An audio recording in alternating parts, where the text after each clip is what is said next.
Richmond Jazz and the Southern Ohio Copperheads are matching up with both teams coming on a losing streak. The Copperheads, they went and they lost 4 straight coming into this game. And for the Richmond Jazz, they're looking to be able to get revenge on a team that defeated them earlier this season. Welcome everybody to the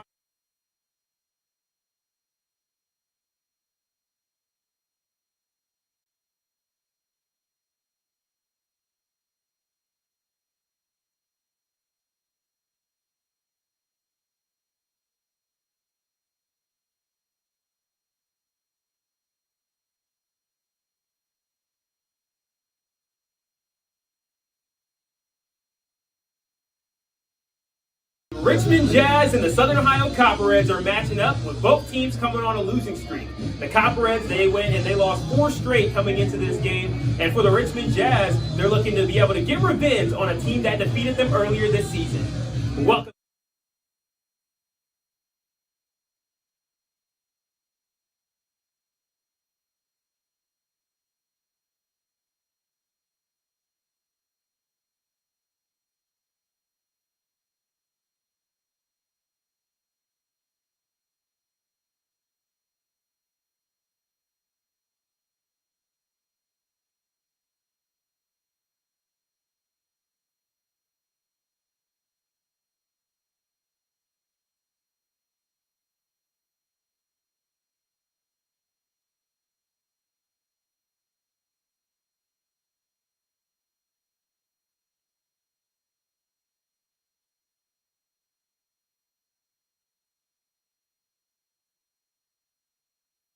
Richmond Jazz and the Southern Ohio Copperheads are matching up with both teams coming on a losing streak. The Copperheads, they went and they lost 4 straight coming into this game. And for the Richmond Jazz, they're looking to be able to get revenge on a team that defeated them earlier this season. Welcome everybody to the broadcast. My name is Sedric Granger. I'm joined by Tim Hanna. And Tim, how can the Copperheads break the slump? Sedric, the Copperheads have got to rely on their pitching. Pitching has to come out and really establish themselves in this game. That's something we saw in the previous game against the Richmond Jazz. Sam Rodsley came in, pitched 4 innings really well, allowed the Copperheads to stay in that game, and then the offense took over. Offensively, the Copperheads have to continue to get on base, continue to grind, and get base runners across home plate. Copperheads will face a familiar arm today in Ben Epperly, a guy they saw on the mound the last time we were in Richmond, and absolutely tore him up. Gave up 5 earned runs in just 2 1/3. So if they can continue that today and get after him like they did in the last time, Copperheads are going to be in good shape. Yep, you make a lot of great points there, Tim, as the Copperheads, they arguably had one of their best pitching performances of the season against the Richmond Jazz, and they'll look to do it again here today. So make sure to stay tuned, because we got Copperheads baseball coming to you after the break.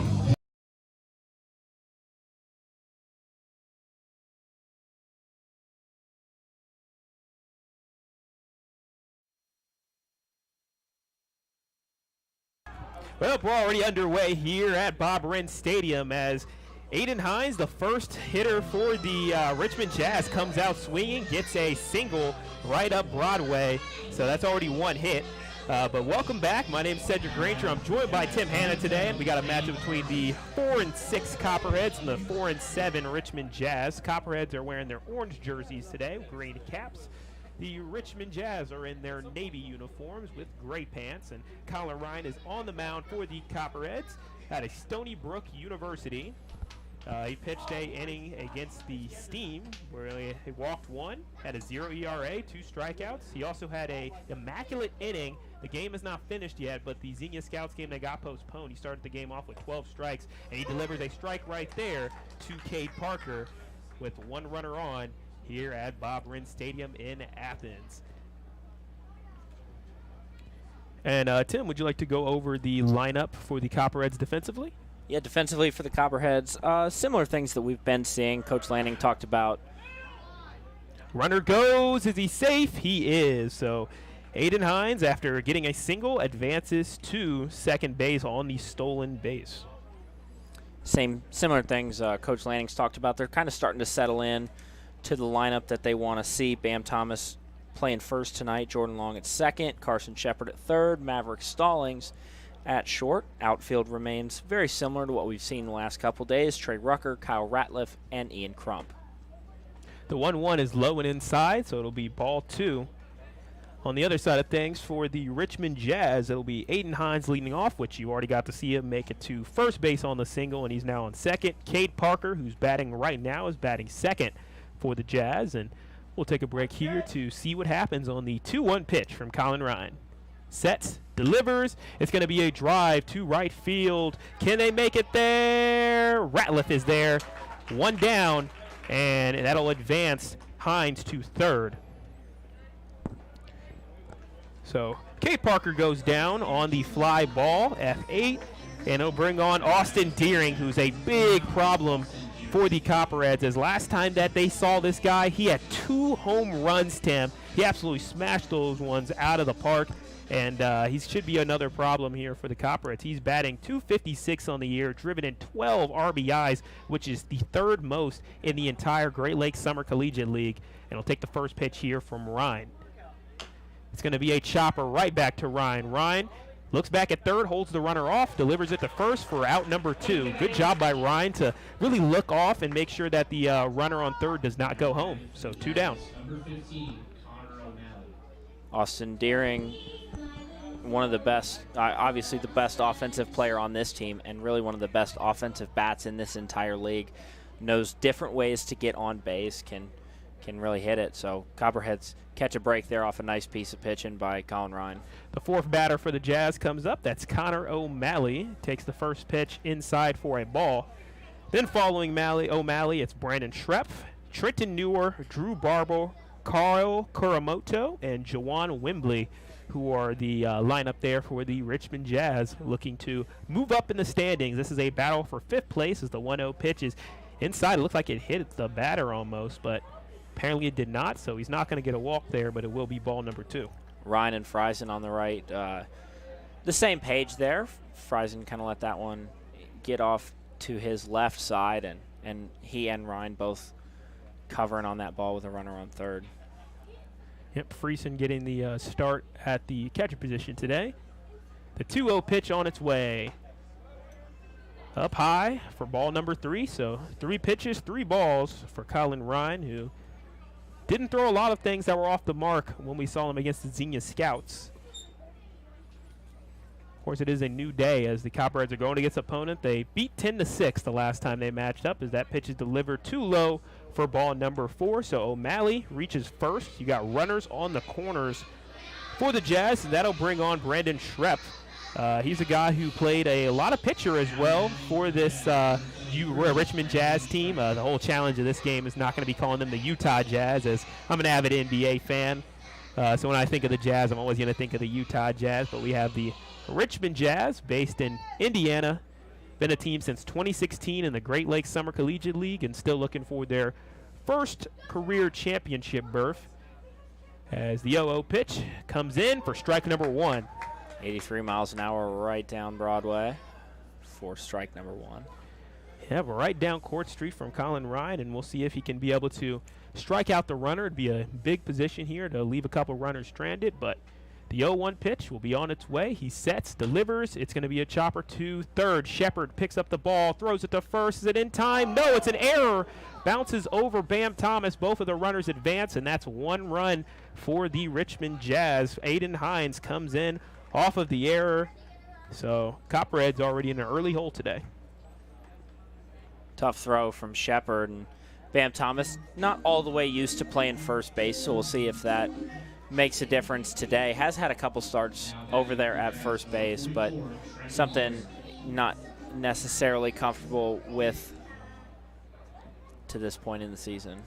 So O'Malley of the Jazz is on third, Schrepf is on second, and Trenton Newer has a good position here with 2 runners on, 2 outs. Takes the first pitch in, or actually upstairs rather, for ball number 1.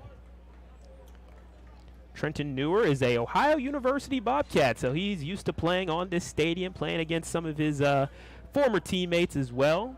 So a little bit of an interesting dynamic, playing in your home stadium for a opposing team, as he swings and misses there for strike number 1. Colin Ryan, one of the guys on the broadcast the other day with me, and one thing he talked about, as well as Jake Jordan, was really just settling in, coming in as a starter, being able to settle in, not get behind early, limit the walks, and kind of let the offense take control of the game. So we'll see already one walk here, 1 run scored. We'll see if he can take care of business, limit the damage, and let the offense go to work.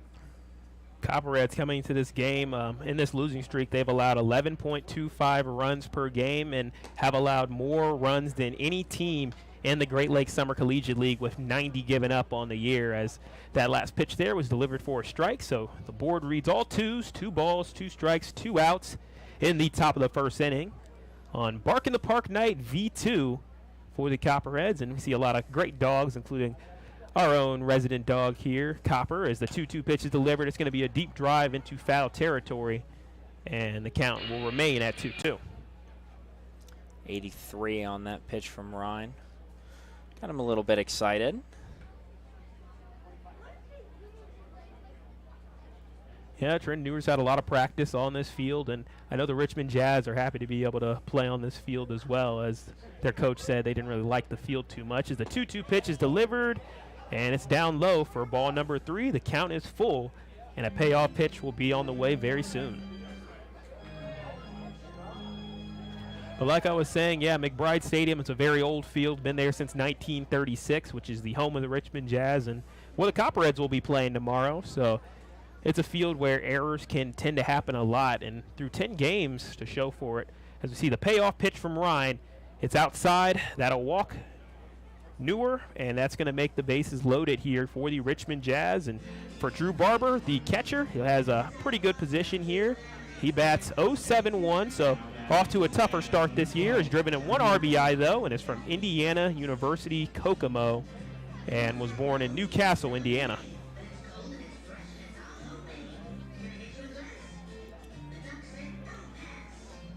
Yeah, Tim, this is one of the pet peeves that Coach Lanning talked about. You can't be walking guys too much if you want to expect to win, and just give your guys self a chance to win. If you can at least throw some strikes and let the game kind of come to you, it can end up leading to more success. Yeah, walks have been the biggest killer for this team. During this losing streak, we've seen anywhere from 6 to 10 walks per game, and it's just not winning baseball. And Coach Lanning has said that, and Coach Chase Harris has said that, and even some of these pitchers, they understand what it takes to be successful in this league, and just unfortunately haven't been able to execute night in and night out thus far this season. The first 2 pitches to Drew Barber were delivered for a ball and then a strike, so it's a 1-1 count with 2 outs. Bases loaded for the Richmond Jazz, looking to move up to 5th place in the GLSCL. And that second with a 1-1 pitch is fouled backwards for strike number 2 to the 5'9" junior Drew Barber. 83 on that pitch, working that outside part of the plate. Drew Barber is the 7th hitter here for the Richmond Jazz. Kyle Kuramoto is on deck for them as the 1-2 pitch, it's on its way. It's a swing and a miss, and Colin Ryan ends off the inning with a strikeout. So the Copperheads give 1, and they'll grab the bats when we come back. You're listening to Southern Ohio Baseball on YouTube.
It's the bottom of the first inning. The bottom of the first is presented to you by Ohio Health. Copperheads give up 1 run to start off the game. As also the bottom of the first inning is presented to you by Larry's Doghouse as well, which Larry's Doghouse is one of my favorites. I absolutely love their Copperhead Crunch dog. And I recommend you all come into the stadium to get that nice chili cheese dog with a little bit of jalapenos, that Copperhead sauce. Oh, it's not just good, but terrific, Tim. And, you know, it always makes me happy to get one of those dogs. Had one pregame today while we were getting everything set up, finished the prep, and worked my way down to the concession stand to enjoy a Copperheads Crunch dog. So shout out to one of our gracious sponsors, Larry's Doghouse, for taking care of us. Yep, and they're taking care of the players today as they are providing the post-game meal for both of the teams today.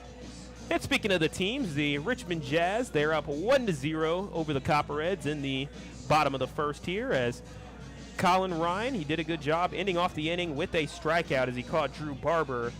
And did a good job working his way out of the jam, but now the Jazz, they're going to bring on their pitcher, and it's a familiar face, like you said in the intro, Tim, for the Copperheads. It's Benjamin Epperly, and he started last time against the Copperheads. He pitched 2 1/3 innings, had allowed 5 hits, 5 earned runs, 1 walk, 2 strikeouts, a 12.46 ERA. So Copperheads kind of got to him a little bit. He picked up the loss in that, so he'll be eager to try to do a little bit of a better job against the Copperheads. And for the Copperheads, it'll be Trey Rucker leading off, Carson Shepard batting second, Ashton Thomas batting third. Those are the people due up in this inning. We'll go over the rest of the lineup after this first pitch from Epperly. It's delivered upstairs for ball number 1. But batting cleanup for the Copperheads is Kyle Ratliff. Then it'll be Josh Steidel batting 5th as the DH. Maverick Stallings batting 6th. Ian Crump 7th. Jordan Long 8th. And Matt Friesen 9th. As you see a swing and a miss from Trey Rucker, who's batting .333 on the year, driven in a trio of RBIs for the man out of Arizona State. Trey Rucker, as we've talked about, one of the high on-base percentage guys, really patient in that batter's box. He'll take a walk if he has to. When we talked to Mitch Class, he said, you know, he as well as Trey Rucker and Carson Shepard, not always going for the walk. Obviously, they do like to swing the bat, but we'll sit there and be patient. Really just find any way to get on base, and we've seen that as evidence with Rucker on-base percentage in the 500s this year. The 2-1 pitch is taken upstairs, so now the count is 3-1 to Trey Rucker. Epperly sets, delivers, it's fouled backwards, and now the count is full to Trey Rucker. And as you were saying, Tim, he is a really high on-base percentage guy, and I think that's why he won the leadoff position. And we were talking to Coach Lanning. He's been telling us that now, more and more, now that we're a quarter of the way of the season, now that they've seen everyone's strengths and weaknesses, we're starting to get to sort of the definitive lineup for the Copperheads and getting to see where everybody is placed, where Coach thinks the optimal lineup is. It's really great being able to kind of see that come into fruition and now kind of have the consistency. Now that you have your lineup that you came up with, now you can work within that lineup as the payoff pitch is on its way from Epperly. Upstairs, that's a walk for Trey Rucker. He gets to first, and that's what Carson Shepard will have to work with. And we talk about on-base percentage, Tim, and we got 2 guys right here who just know how to get on base. Really important for the Copperheads to get things going here offensively. I know we've talked about they've struggled actually in games where they've scored first, but don't want to get in the mentality of waiting until that 4th, 5th inning like we saw them have success in the early part of the season, like to try and keep a consistent run flow too. We saw in the game where they were able to battle back the other day against the Hamilton Joes, down 11, able to work themselves back, score a run in this inning, 2 runs in this inning, and eventually battle themselves back in the game. And nice we shot. see a base hit there from Carson Shepard, finding the hole between third base and short.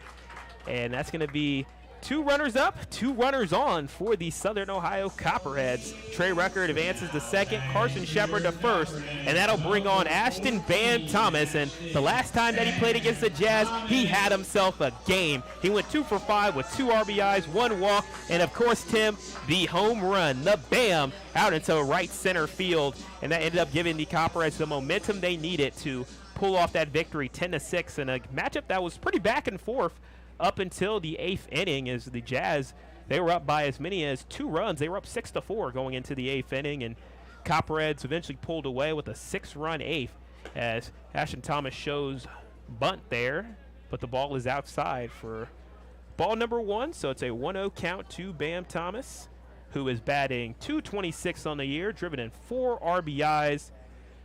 He had a streak where he got pretty hot in the mid-season, and as of lately, though, he is 1 out of his last 10, so looking to turn it around a little bit as he's in a little bit of a slump. It seems like the bats just all around have been a little bit cold for the Copperheads, but whenever bats get cold, you know that a hot streak could be on its way at any moment. Yeah, Bam Thomas actually, funny enough, used the last game against the Richmond Jazz to get off of it, or to start his hitting streak, get that streak going, kind of wake that bat back up. So we'll see if he can again break out of this slump and start to go back to winning baseball, or rather high at bat baseball. Gotcha. Yeah, so it was a deep drive to center field, and it ended up getting Ashton Thomas out, but that advanced Trey Rucker to third, so not all was lost there, as now there's 1 down in the inning, and that brings on Kyle Ratliff, who against the Jazz went 1 for 2 with 1 run against the Jazz. He's batting .265, driven in 7 RBIs. Runner goes, Shepard trying to make it in time. Wembley is there, and he's out. JoJo Wembley doing a great job of covering, and Drew Barber delivered a great throw. So that's 2 down now for the Copperheads with 1 runner on in scoring position. That's Trey Rucker at third. The pitch was delivered in for a strike, so it'll be 0-1 to Kyle Ratliff coming up. Takes away sac fly opportunity, unfortunately. So Ratliff will have to put the ball in play if Rucker wants to score. Copperheads have been pretty susceptible to being caught stealing now, as there's been about 3 games in a row now where at least 1 Copperhead has been caught stealing. Started off the year really shifty on the base pad, and now catchers have kind of got their number here in the last couple games. Haven't had as many stolen bases as they would have liked. And the Copperheads get exactly what they need, as there's a hit right down Broadway, and that's going to score Trey Rucker. So Kyle Ratliff picks up his 8th RBI of the year, and Trey Rucker picks up his 9th run, and it's a tie ball game here at Bob Wren. And that's going to bring up one of the most potent hitters on the Copperheads. It's number 15, Josh Steidel. Copperheads already at this point matching the hit total of the Richmond Jazz, and that's something that they have to continue to maintain. The bats, like you said earlier, the bats have been pretty quiet thus far, really during this entire home stretch. And pass ball, and Kyle Ratliff advances off of the pass ball to second. Thought about going to third, but will trace his steps back to second. So now 1 runner on second for Josh Steidel, who is batting .345 on the year, driven in 7 RBIs. And last time against the Jazz, he went 1 for 5 with 1 run. But that whole trip and McBride Stadium was really great for him, as the neutral site action against the Steam, he hit 2 homers in that game, and overall just pretty solid. But in his last 10 plate appearances, he's 3 of 10. We'll have to see if tomorrow, when we're in Richmond, if Josh Steidel can make it 2 games for home runs, 2 games in a row out there. That would be something special. He had an excellent offensive performance in that game the last time. He laces that one out to deep right field, and Ratliff is going to come around and score. Steidel going for second, sliding in, standing double for the Copperheads, and now they're up 2-1. Great job situational hitting there by Josh Steidel. Knew he had to put something on that right side of the field in order to get Kyle Ratliff home, and put it in an absolute perfect spot down that right field line. And Scherf just wasn't able to get it in time. Kyle Ratliff got a nice jump on the ball, and with 2 outs, Copperheads have taken the lead. Yeah, Ratliff is an absolute speedster, so no surprise that he was able to get there. And great work by Josh Steidel as well, hustling. I thought he'd have to probably slide in to get that double, but he ended up getting there standing. There's a chopper from Maverick Stallings, and it's taken by third, and it's going to be 3 outs in the inning as Aiden Hines made the play. But not before the Copperheads can put up 2 runs in the start of the game here. So going into the second inning, Copperheads up 2-1. You listen to Southern Ohio Baseball on YouTube.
It's the top of the second inning here, presented to you by Jackie O's, and the Copperheads, they're already up 2-1 here. Going into the top of the second inning as Ryan delivers a pitch. It's a swing and miss to Kyle Kuramoto, who is the leadoff hitter of the inning for the Richmond Jazz. He bats 8th for the team. And we have the 0-1 pitch on its way. Skips across the grass, so it's going to be 1-1 to Kyle Kuramoto out of Alabama State University. Another representative of Florida, alongside Clayton Hodges and Josh Steidel of the Copperheads. So a lot of Florida representation as we see the 1-1 pitch. It's outside, it's low for ball number 2.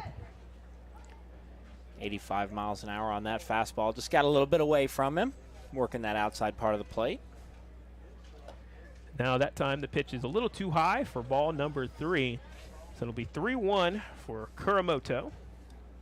Copperheads trying to avoid a walk situation as there's going to be a deep drive into center field. Ratliff calls for it. 1 down. Job by Colin Ryan there to work himself out of that count. Kind of gave the hitter something to hit and just relied on that defense behind him. Kyle Ratliff comes in, takes care of that. 1 out, avoided the walk. It is. I like the communication by the Copperheads as they had some lapses in that in the last game, as we see the first pitch here to JoJo Wembley, the man out of Savannah State University, and he takes the first pitch for a ball. Copperheads, they are up 2-1 off of a Kyle Ratliff and Trey Rucker runs, coming off of RBIs by Josh Steidel and Kyle Ratliff. The Richmond Jazz, they had Aiden Hines, their leadoff hitter. He was able to get around and score off of an error. And if you're the Copperheads, errors are a thing where it just doesn't help you at all. I mean, we've seen that there's been a lot of pitching woes for the Copperheads, and errors are something that causes a lot of problems. And I'm not sure what's going on the field right now. There could be a issue with the turf. We saw it yesterday, and they might need to lay a little bit more turf on the pitcher's mound.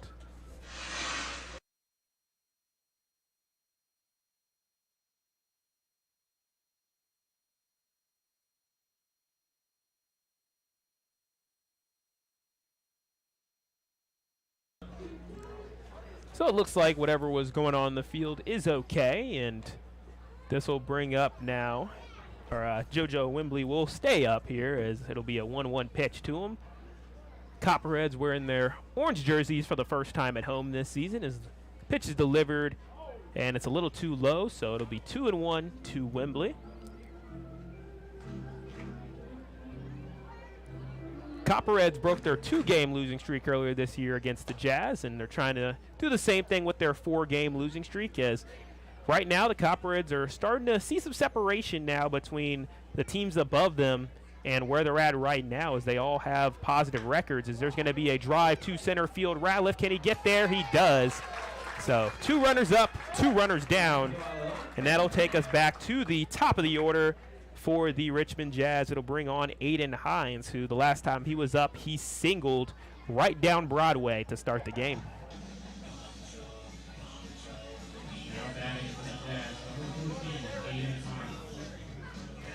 Copperheads, they are in a midst where they will play 4 out of their next 5 games here at Bob Wren Stadium, one of them being a bit of a doubleheader. As there's going to be a deep drive going to center field. Is Ratliff there? He is. So Kyle Ratliff takes over that inning with 3 catches out there at center field, and that retires the side with no runners scoring, no hits. Great work by the Copperheads, and they'll grab the bats when we come back. You're listening to Southern Ohio Baseball on YouTube.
We're in the bottom of the second inning with the Copperheads up 2-1. And the bottom of the second inning is presented to you by Steak and Shake. Ian Crump, Jordan Long, Matt Friesen, the 7, 8, 9 hitters for the Copperheads are all due up this inning. Copperheads looking to continue their offensive momentum from the opening set. As Epperly delivers a pitch, it's going to be a foul ball into the back netting. And it'll be 0-1. Really efficient piece of work from Colin Ryan that last inning. Went pretty quickly, didn't get a chance to talk about it, but those are the kind of innings that the Copperheads pitching staff has to put together in order to get back into the win column.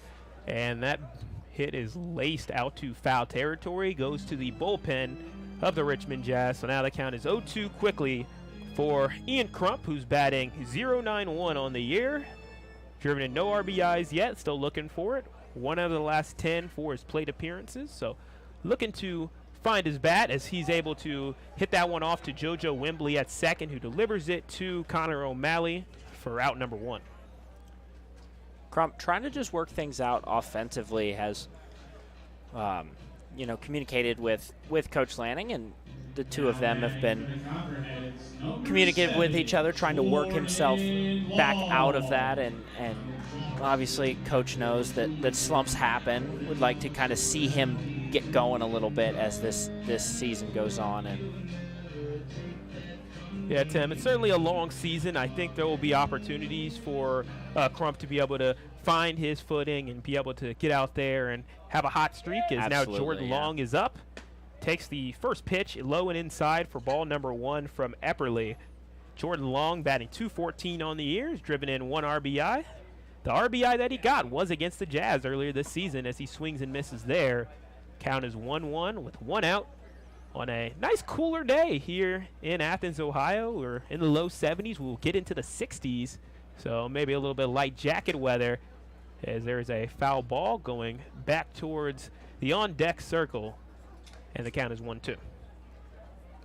Jordan Long finally back healthy after dealing with a couple minor issues, just some tweaks, maybe some soreness, and he's finally back in the lineup today. So good to see that the team has enough depth at those positions, and Long really able to play pitcher, infield, outfield. So 2-2 pitch is outside, so the count will be 3-2. We'll have a payoff pitch on the way in a 2-1 game. Copperheads trying to break a 4-game skid. Payoff pitch is on its way. It's going to be a hit out to right field, and it is down. Oh, and they say it is just fouled.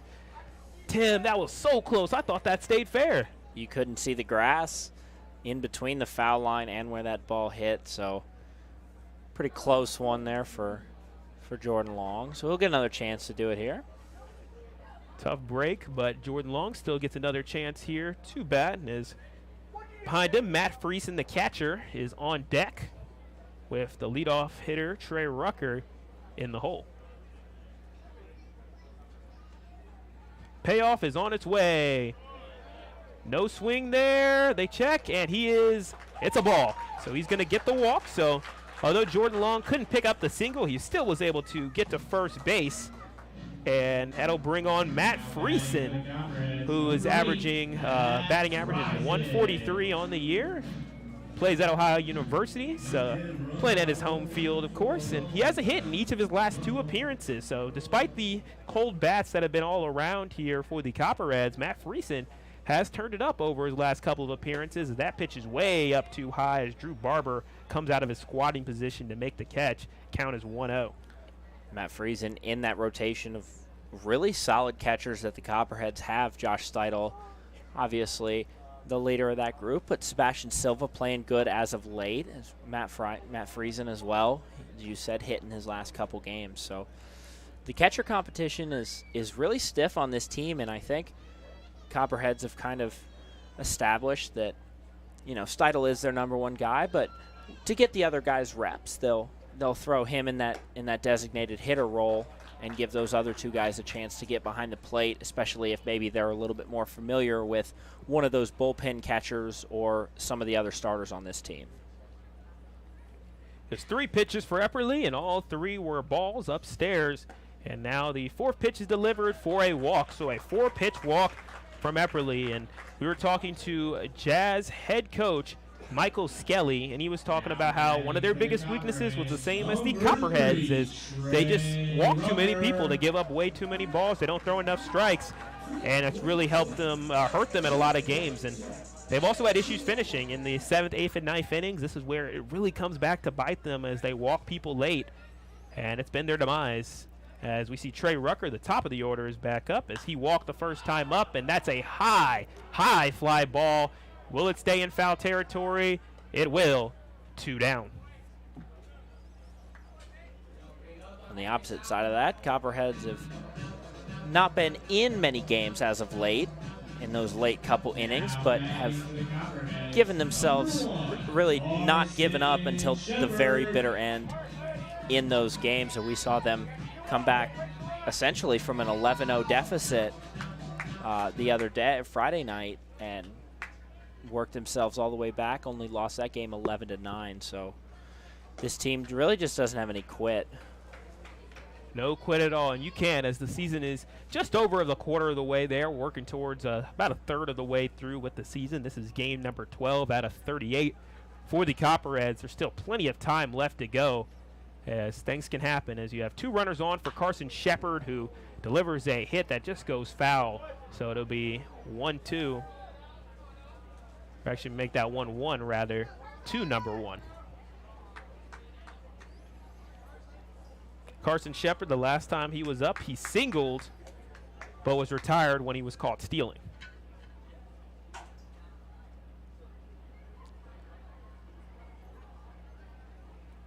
Epperly trying to redeem himself from the first performance against the Copperheads and gets another shot at the same team here.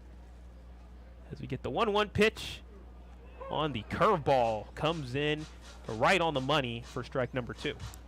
Nice break on that curve by Epperly. Started at that top part of the zone, almost looked from here like up by Shepard's head, and just broke perfectly into the glove. That pit hit is right to JoJo Wembley, who throws it off to O'Malley to retire the side. So 2 runners left on for the Copperheads. They're not able to extend the lead, but they're still up on the Richmond Jazz 2-1. You'll listen to Southern Ohio Baseball on YouTube.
It's the top of the 3rd inning, presented to you by OUCU Financial, where you belong.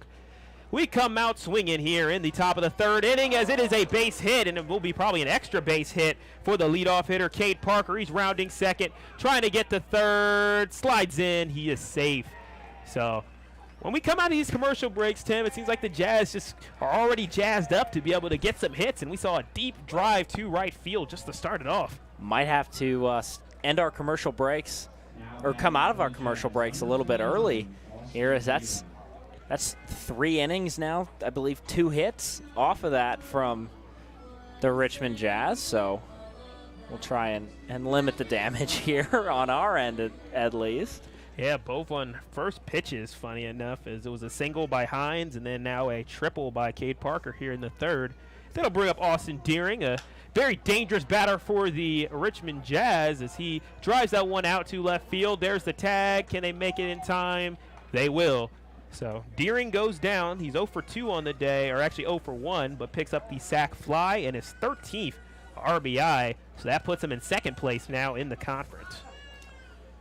Going back to it, really solid hitting from Cade Parker. Put that ball just past the outstretched arms of Ian Crump over there in that right field corner. And then good hustle. He was flying around those base pads as we were coming back from commercial to get in there for that triple. It was definitely impressive, as now the man up for the Richmond Jazz is Connor O'Malley, who the last time he was up, he singled and then was retired at third base. 1-1 pitch. It's right to Jordan Long, coming off of injury, delivers it to Bam Thomas, and it's great to see him out there back in the infield, as Copperheads, they were pretty low on depth out there in the infield position, so having Jordan Long back is great for them, and he made a play there. Jordan Long coming back healthy. Maverick Stallings really setting up in this lineup really well, made the transition, joined the team late last week, rather. There's a pop fly going up into the air. Shepard calls it. He makes it. So that's quick inning there, as the Richmond Jazz, they start off here swinging, and they ended up getting a run as Cade Parker scored on an RBI sac fly from Austin Deering. But the Copperheads are able to gather the inning in just a couple of pitches. Game is tied 2-2 going into the bottom of the third. You're listening to Southern Ohio Baseball on YouTube.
We're in the bottom of the third, as the Copperheads and Richmond Jazz are tied 2-2 here at Bob Wren. The bottom of the third inning is presented to you by the Eclipse Company Store.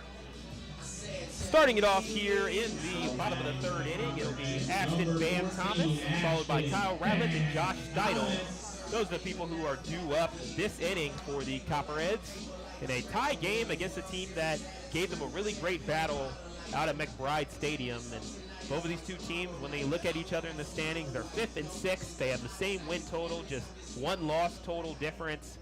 These two teams reflect each other in a lot of ways, Tim. Yes, they do. Both teams really struggling to get it going, having shortcomings at the pitching position. See a drive to right field by Bam Thomas going right to Brandon Trepp. So that's 1 down real quick in the inning, as the Richmond Jazz trying to match what the Copperheads did. As they had an inning where they only pitched they only had 6 pitches that whole inning, and they were able to retire the side. And now the Jazz trying to do a little bit of that, as Kyle Ratliff comes back up. The last time he was up, he singled, and it was an RBI single, which scored Trey Rucker, and takes the first pitch in for a ball.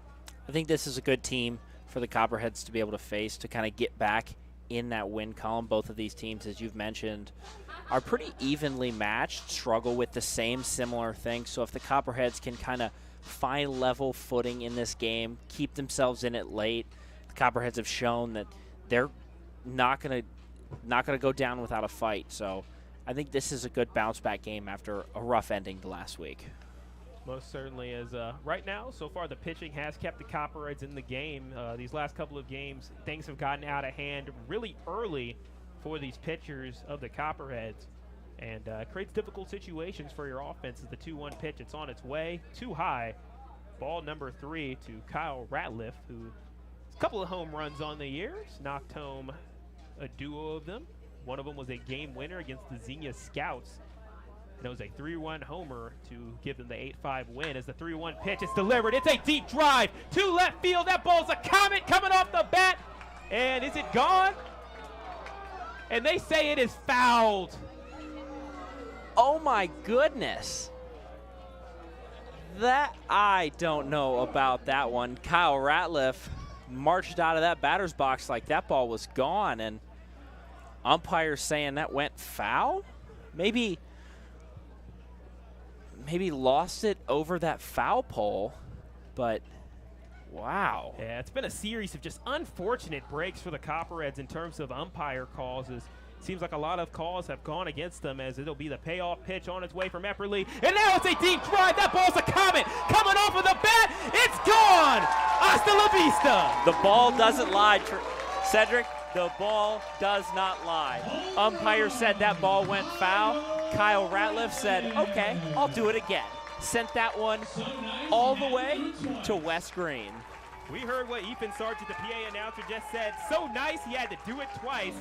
Ball don't lie, as you said, Tim. And for the Copperheads, that's a 1-run solo shot for number 2. Copperheads back in the lead, 3-2. And that's his 3rd home run of the year. That puts him up at first place in the Great Lakes Summer Collegiate League, tied with Austin Deering and Josh Steidel for that first place position, as Ratliff has been on fire as of these last couple of at-bats. And again, just one of those guys who has a shot to be able to knock it out of the park at any time he's at bat. So Copperheads up 3-2, and Josh Steidel is now back up here for the Copperheads. Now there's a lot of energy flowing through the crowd, as we're already in for a pretty competitive ball game, as the 1-0 pitch from Epperly is delivered too low for ball number 2. We didn't even get a chance to sit back down in our seats after the first swing from Ratliff that went foul. We were just getting ready to sit back down, and Ratliff didn't waste any time. Put that one out there somewhere on West Green. I think that ball still might be flying. Yep, I think I can see it through the sky. Still going out towards the dorms out there in the back, because he absolutely destroyed that ball. And if it was over the scoreboard, if it was going towards that trajectory, it would have been over the scoreboard again. As we see the 3-1 pitch coming in on its way from Epperly to Steidel, too high. That's going to be a walk. So Copperheads starting off this inning pretty strong here, as Josh Steidel gets on base after Kyle Ratliff hit the homer. And I'm really excited for the home crowd to be able to see a home run again like that. This is the earliest in a game that they've seen a home run since the first game this season against the Mariners. So it's great for the crowd to be able to see that. Gets the dogs all hyped up, gets the people all hyped up here on Bark in the Park night, as Maverick Stallings is back up. Last time he was up, he grounded out and takes strike 1 from Epperly on a nice pitch that hits the bottom of the zone. And we see similarities now, Sedric, between the pitchers and the defense, and then on the other side in that half inning, the offense. The pitching has been really already given up 2 runs, but been really well so far in this game. And now the offense taking care of business on the flip side. Maverick Stallings reaches on a fielder's choice, but Josh Steidel unfortunately gets picked off at second, as Wembley delivered it out to a shortstop, Cade Parker, for the out. So Maverick Stallings is on first. Josh Steidel was picked off for out number 2. So this will bring on Ian Crump, who grounded out in the 2nd inning. Good time for Ian Crump to maybe get out of this slump, get himself going now. Swing and a miss from Crump, so the count is 0-1. Epperly really struggled last time against the Copperheads, allowing 10 runs. Or I wouldn't say 10 runs. He's a part of a pitching staff that allowed 10 runs. He allowed 5 of them himself. The 0-1 in for a strike. Is Epperly trying to do what he can to be able to close out the inning. Copperheads looking to get a really solid start as well on the mound. As we've seen a lot of other teams have starting pitchers go 5 or 6, and Epperly looks to try to be one of those guys that goes 5 or 6 for his squad. And with these two teams reflecting each other a lot, we're hoping that both of these squads can be able to get some good starting pitching out there. And of course, as Copperheads broadcast, we want the Copperheads to ultimately come out on top, as the 1-2 pitch is on its way. Swing and miss from Crump, and that'll retire the side, but not before the Copperheads could put up a run thanks to a Kyle Ratliff shot to left center field. And the Copperheads are up 3-2 going into the 4th inning. You're listening to Southern Ohio Copperheads Baseball on YouTube.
It's the top of the 4th inning with the Copperheads up 3-2. Copperheads in the top of the 4th inning is presented to you by Ohio Health. Southern Ohio, they've been getting a lot of things going here. We saw a home run from Kyle Ratliff at the bottom of the 3rd inning to increase their lead, or actually get the lead back after the game was tied. And we'll see Trenton Newer starting it off here for the Richmond Jazz. Drew Barber, Kyle Kuramoto also due up, the 6, 7, 8 hitters. Ryan sets, delivers the pitch, shows bunt. Ryan reads it, picks up the ball, delivers it to Thomas, and 1 down. Great communication there by Matt Friesen and Colin Ryan, as we've seen so far this game, and just another example.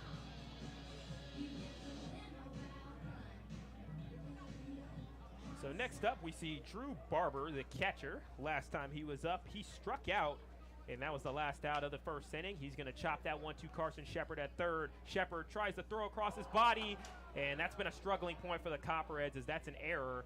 And Drew Barber is going to get to 2nd as a result. That 3rd base to 1st base throw is a very tough one. And for Carson Shepard, we've seen him a lot at shortstop and a lot at 2nd base, which are much shorter throws to first 10. But from 3rd base, that's a lot trickier. Yeah, a little bit of a throw across his body there, coming down that 3rd baseline. And then Bam Thomas, as we mentioned earlier, not super used to playing first base. So I think the awkward throw and the scoop kind of have to blame for that. And unfortunately, that's the second throwing error on that third to first connection that we've seen in this game. We'll see if the Richmond Jazz continue to attack that third base spot as Kyle Kuramoto is up, and the last time he was up, he ended up flying out to Kyle Ratliff. He was a part of that second inning where we saw 3 flyouts to Ratliff as Ryan did a great job trusting his fielding behind him. As we'll see the 0-1 pitch on its way with 1 runner on. Richmond Jazz down 2-3 to the Southern Ohio Copperheads. Pitch is delivered. It's going to be a deep drive to right field. Can Crump get there? He does. Runner tags off. Barber jogging to third, and he makes it to third, but good work by Crump. Kind of shifting a little bit to his left. He did a great job reading the ball off of the bat to prevent any base hits there. A lot better than he did the other time. Made a really good adjustment there on his hips. Took that first step back like I think every baseball coach has said since the beginning of the time to all of his outfielders. First step is back, and got over there, made the play. So, yeah, that little bit of learning really impressed me from Crump there, as you had a time where the ball kind of escaped you, got a little bit above you, and this time around you're able to make the change and make the play this time. So solid work by him as we see JoJo Wembley back up here. He had a fly out to center field last time he was up, took the first pitch strike from Colin Ryan. Now we see the 0-1, and it's just to the right of the strike zone for ball number 1. 68 on that breaking ball, just on the outside part of the plate. Ryan doing a really good job, though, maintaining his presence and throwing his pitches that he knows works. Ryan delivers a pitch. It's going to be looks like a foul off, so it'll be strike number 2.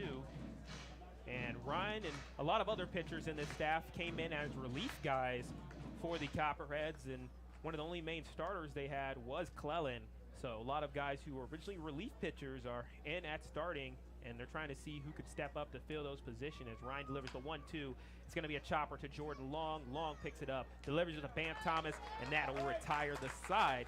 Copperheads give up nothing, and now they have a lead, 3-2, going into the bottom of the 4th. You listen to Southern Ohio Baseball on YouTube.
We're in the bottom of the 4th inning here at Bob Rent Stadium, and the bottom of the 4th is presented to you by Larry's Doghouse.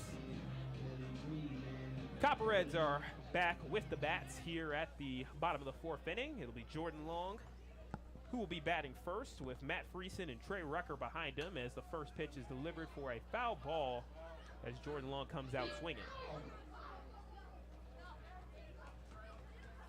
Pitching today has been a lot stronger for the Copperheads, giving them a chance here in the 4th inning to have a lead for once, as Copperheads have spent very little of this season in the lead. They've had a lot of come-from-behind victories, and one of those come-from-behind victories was against the Richmond Jazz. Pitching kind of settled in a little bit as the game went on against Richmond the last time. And we were talking during the break about Colin Ryan so far. 4 innings pitched, 2 hits, 2 runs, only 1 of them earned, 1 strikeout, and 2 walks. So definitely something a little bit better than we've seen from a lot of these pitchers on this team. And it is early, but coach is looking for these guys to kind of settle into their roles sooner rather than later. Epperly caught Jordan Long there swinging, so that strikeout, that is his 2nd strikeout of the day, and out number 1 is now Matt Friesen is up. He's going to ground that one out to first base, and very quick, 2 runners up, 2 runners down for the Southern Ohio Copperheads. So that'll bring up Trey Rucker, who led off for the day for the Copperheads, had a walk in the first and fouled out in the second. And now with 2 outs, works with nobody on.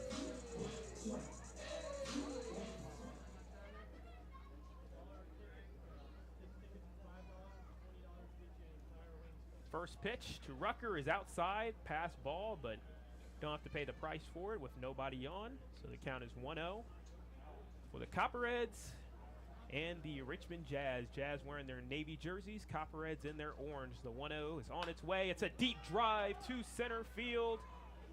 And Newer calls for it, makes the catch, and that's a real quick 3 runners up, 3 runners down for the Copperheads. So that's the 4th inning. We're going into the 5th. Copperheads up 3-2 over the Richmond Jazz. You listen to Southern Ohio Baseball on YouTube.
It's the top of the 5th inning here at Bob Wren Stadium, and the top of the 5th is presented to you by Jackie O's Brewery.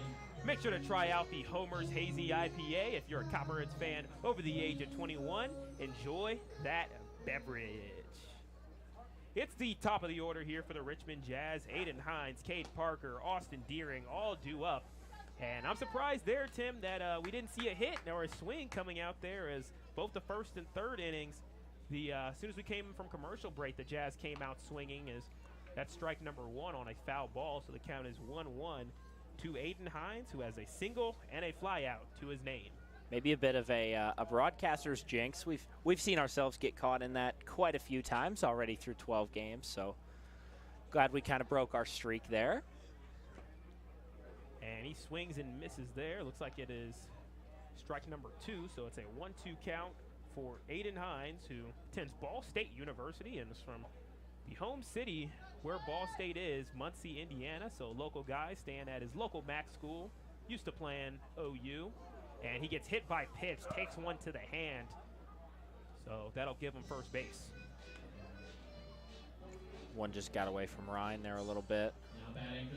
That's a tough break. I mean, he didn't hit his body. I mean, hitting a hand, I mean, you're still aiming at that bat there, and you just missed off by just a little bit. It does, and the umpires just got to go out to check, make sure there's no malicious intent behind that. Hot dog hitter up now. Yep, Ballpark is on its feet. Yeah, these hot dog hitters and beer batters, these always get the crowd going. As Cade Parker's your hot dog hitter today, as there's a pickoff attempt there. Runner is safe. And Cade Parker on the day has a fly out to center field and also had a triple to start off the third inning. See another pickoff attempt by Ryan, making sure that the leadoff from Hines isn't too much. And I think that's great, given how the Copperheads can be a little susceptible to stolen bases. We saw one earlier today from Hines, so seems like Ryan does a good job of making sure to remember that situation. Is there's a bunt, and it's going to be a bunt foul. So that's strike number 2. Copperheads faithful letting them have it now as they want their dollar dogs.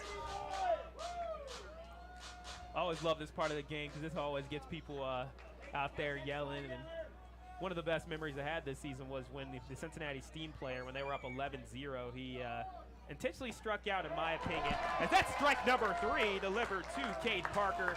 He goes down, and they say strike 2. What about the bunt?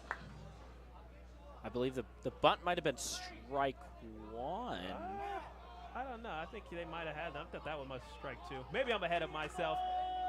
Or maybe I'm just foreshadowing. Ryan delivers. And it's just off the mark for a ball. And Tim, I think it would be announcer jinx of announcer's jinx if we don't get a strike 3 here, given that I called it. Copperheads fans letting them have it here at Bob Wren Field. Starting to get into it a little bit more now. Another pickoff attempt, so maybe that's how I got confused, because we had multiple pickoff attempts before strike 1 was even delivered. Regardless of the hot dog hitter, we do have a bit of a ballpark streak going here. 2 games in a row getting the beer batter. So. Runner goes, that's strike 3. Jordan Long is unable to get the ball in time, so all the fans are going to get hot dogs for a lower price. So if you're at home and want some lower price hot dogs, get over here to the stadium. What are you waiting for? And for the Copperheads, that is 1 down. But now Hines advances to second on the Steam. So that brings on the ever so dangerous Austin Deering. He has a sac fly and a ground out in this game, and he did most of his damage later in the game with 2 straight home runs at his last 2 at-bats. Deering and Steidel going back and forth in that game, getting the home runs. And Ryan's unable to field that one cleanly. Jordan Long, can he make it there in time? And the runner is safe, as Jordan Long did a good job kind of reading off of the ball bouncing off of the glove of Colin Ryan, as he had to switch his momentum to go and make the play, but it was not in time. So you have runners on the corners for the Richmond Jazz trying to tie up the game. Jazz come into this game at 6th place, only sitting ahead of the 3-7 Scouts. Copperheads are 4-6, tracing after the 5-4 Mariners, 5-4 Settlers, 6-4 Mariners, and 7-4 Joes and Steam. Pickoff attempt there. No count yet here to Connor O'Malley.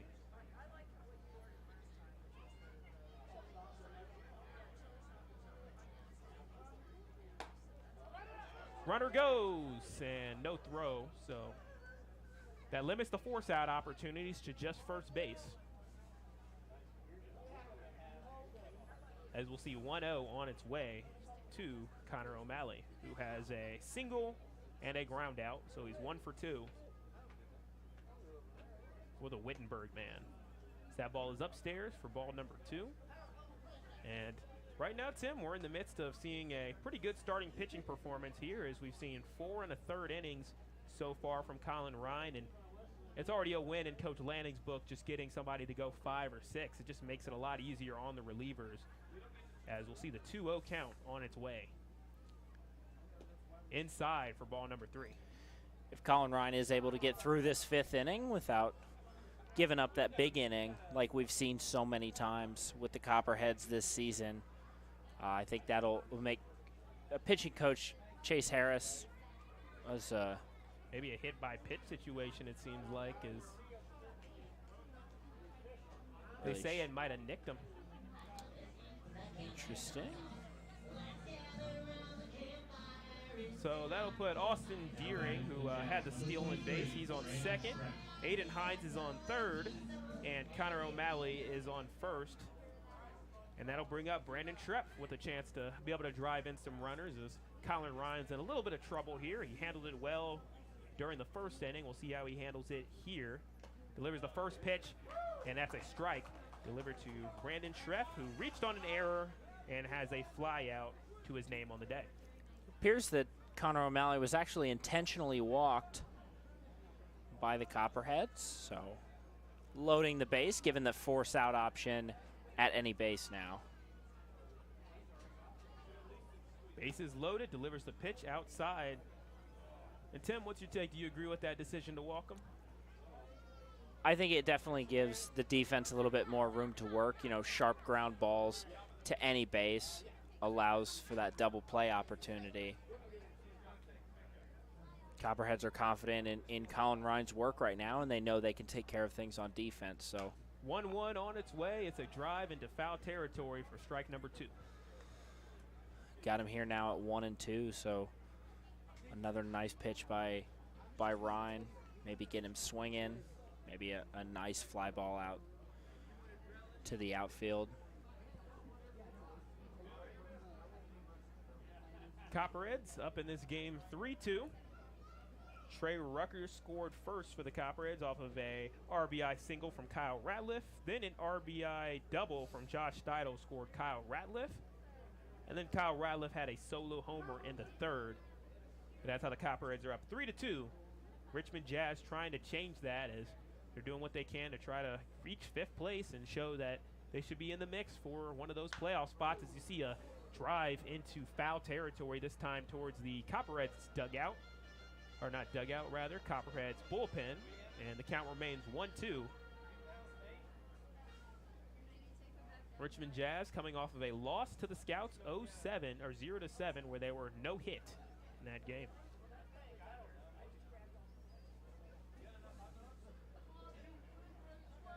One-two on its way. It's going to be a base hit going to the next level. Trey Rucker running with everything he can. One runner scores, and then another runner's coming in for the Jazz. It's a 2 RBI single for Brandon Trepp, scoring Aiden Hines and Austin Deering. And now, just like that, there's a lead change as the Richmond Jazz are ahead 4-3. Something we see a lot with these turf infield, natural grass outfields is the ball gets out there and just immediately dies. That was a rocket coming off the bat past Carson Shepard, and then Trey Rucker coming in behind it to get it, and that ball hit the grass and just stopped. Trey Rucker had to pick up the speed a little bit to come in and get that ball, but that's something that outfielders need to be aware of on these turf natural grass fields. This will bring on Trenton Newer, the OU man, turning back to his own college from Nicholasville, Kentucky. Is batting 143 on the year, driven in 2 RBIs, trying to drive in a couple more for his squad, now up 4-3. First game between these two teams, we saw lots of lead changes, and there's a curveball attempt there. It doesn't work out for ball number 2 now for Ryan. Worked 4 1/3 innings strong here. The pitch count starting to get up here. Giving up 4 hits for 4 runs. A couple of those extra base hits have killed him. 2-0 on its way. Swing and miss there for strike 1. Ryan's able to work himself out of this inning. Will be critical. Keep the pitch count and the pitchers used to a minimum today. There's strike number 2. There's a pickoff attempt at first. Runner is safe. The count is 2-1, or make that 2-2, sorry, for Trenton Newer. Working with the man on second base, Connor O'Malley, and Brandon Trepp, the man on first. 2-2 pitch on its way. Fouled off, so we'll do it again at 2-2. this upcoming week, the Copperheads, they play the 6th and 7th place team multiple times. They play the Jazz today and tomorrow, and the Xenia Scouts twice in one day on Wednesday. And you heard Tim talk about the arms and how that's going to be an important thing with the doubleheader that's going on, or kind of a partial doubleheader. It's going to be a really tough thing on the pitching staff as you'll go through 6 pitchers minimum as it's a fly ball going backwards into foul territory. And we'll do it again at 2-2. Copperheads need to conserve arms as long as they can here, especially with that doubleheader coming up on Tuesday. The first game of that, or on Wednesday rather, the first game of that doubleheader will be much shorter as it's a partially finished game. Copperheads will at least start that game with a lead at 3-1, I believe, is how that game will begin. Colin Ryan last week took care of business in that start. 4 innings, only 1 earned. So, yeah, even had an immaculate inning in there. Is the 2-2 pitch on its way, too low. And, well, a payoff pitch on its way coming up here with 2 runners on a nice, cool night in Athens, Ohio. It's not going to stay cool for much longer as we'll jump up to the high 80s and low 90s starting tomorrow. But while the weather's light, it's brought out a good amount of fans here for Bark in the Park. A lot of dogs out here as a 3-2 count is in for strike number 3. He caught him looking as Colin Ryan picks up a huge strikeout. And with 2 runners on, he definitely needed that. An absolutely critical pitch there. Full count, and Colin Ryan takes care of business for the Copperheads and really gets that critical pitch. Could not afford another walk, trying to limit those walks on the day. Has 2 already, but coach would like to see those numbers as low as possible.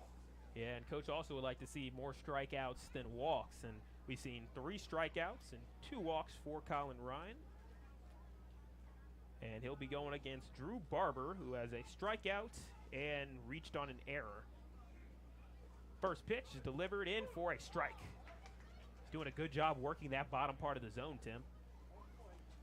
Locating his pitches really well. Not trying to throw too much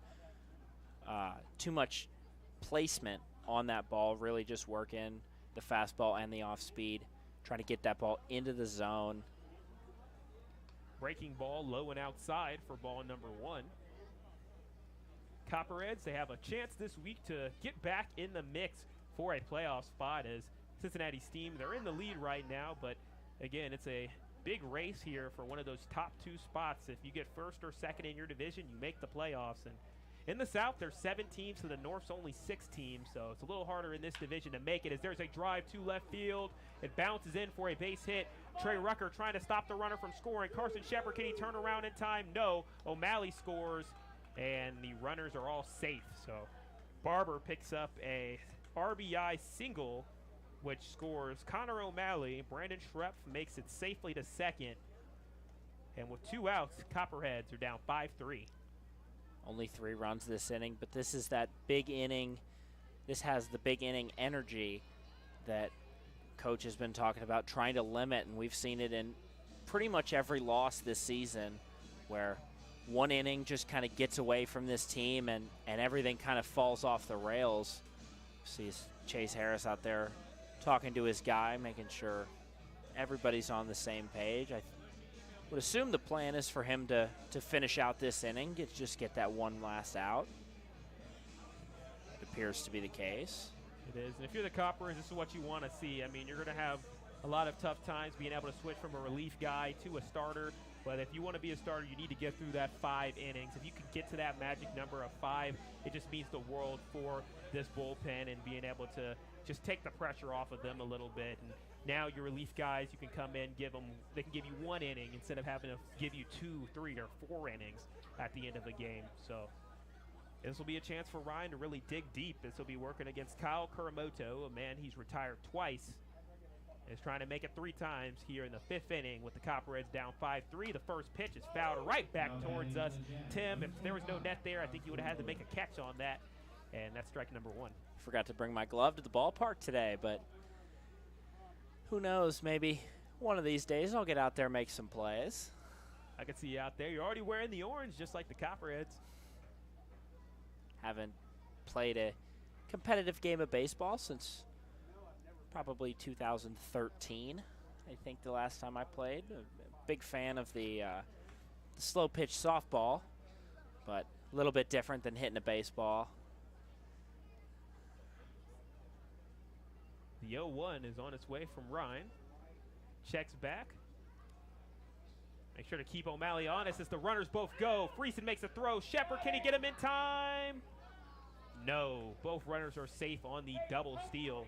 So Barber advances to second. Brandon Shrepp advances to third. Both now in even better scoring position for Kyle Kuramoto, who did take strike number 2 there. So Ryan with a chance to get out of the inning.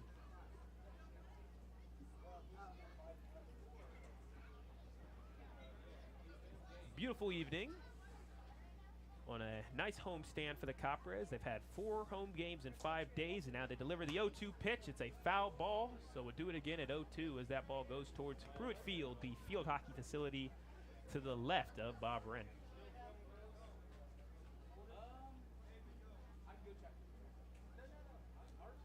Does feel nice not having to worry about sweating too much in the booth. I feel like things will change there as we're going to be playing against Richmond in a 93-degree day at 6:05, a little bit earlier, but start tomorrow as the 0-2 pitch on its way. Chopper to Jordan Long. Long fields it, delivers it to Bam, and that retires the side. So Ryan is able to get through 5 innings pitched, but the Jazz do a little bit of damage there as they put up a trio of runs to retake the lead.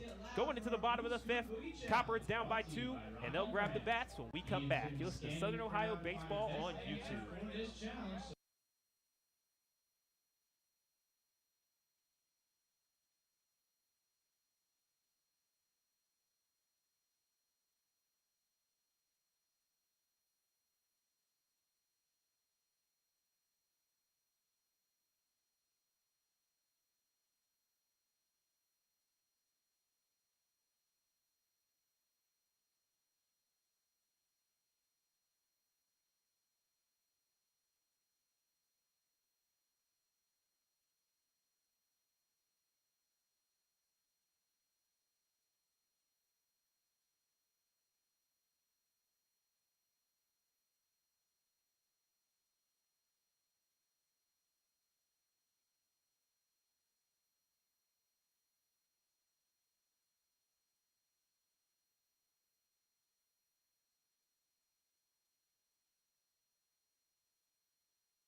Welcome to the bottom of the 5th at Bob Wren Stadium. The bottom of the 5th is presented to you by Steak and Shake. Southern Ohio Copperheads, they're down by 2, as we've seen a couple of lead changes through this game, and Carson Shepard, Ashton Thomas, and Kyle Ratliff are all due up in this inning. And the Copperheads will try to retake the lead as this game has played out very similarly to what we saw against the Jazz the last time. It was a 10-6 battle, and really similar games. It's kind of interesting how history tends to repeat itself as Epperly, 5 innings strong, delivers the first pitch upstairs for ball number 1. Epperly having a much better performance than he did in that last game. Only went 2 1/3, gave up 5, so really started to settle in here as well. Delivers a strike there at the bottom of the zone. Got a couple of games going on as the Mariners and Settlers, they have a doubleheader today, and the Mariners, they were able to they actually fell against the Settlers, as you see strike number 2 to Shepard. And that would put the Settlers at 3rd place. Mariners fall to 4th place. Settlers improved to 6-4 as we see the 1-2 pitch on its way and in for strike number 3. He caught Carson Shepard looking. That's something that doesn't happen very often for Shep. Carson Shepard, not very many strikeouts on the year. Only his 4th strikeout of the year, so definitely a different. Bam Thomas is now up for the Copperheads. Had a fly out in the first and a fly out in the third. Made great contact against the Jazz, but Jazz have been determined to not give up any big hits to Bam Thomas, as that's what ultimately costed them the game in the 8th inning of round number 1 between these two teams, who will play each other 5 times. As the first pitch is outside on a breaking ball for ball number 1.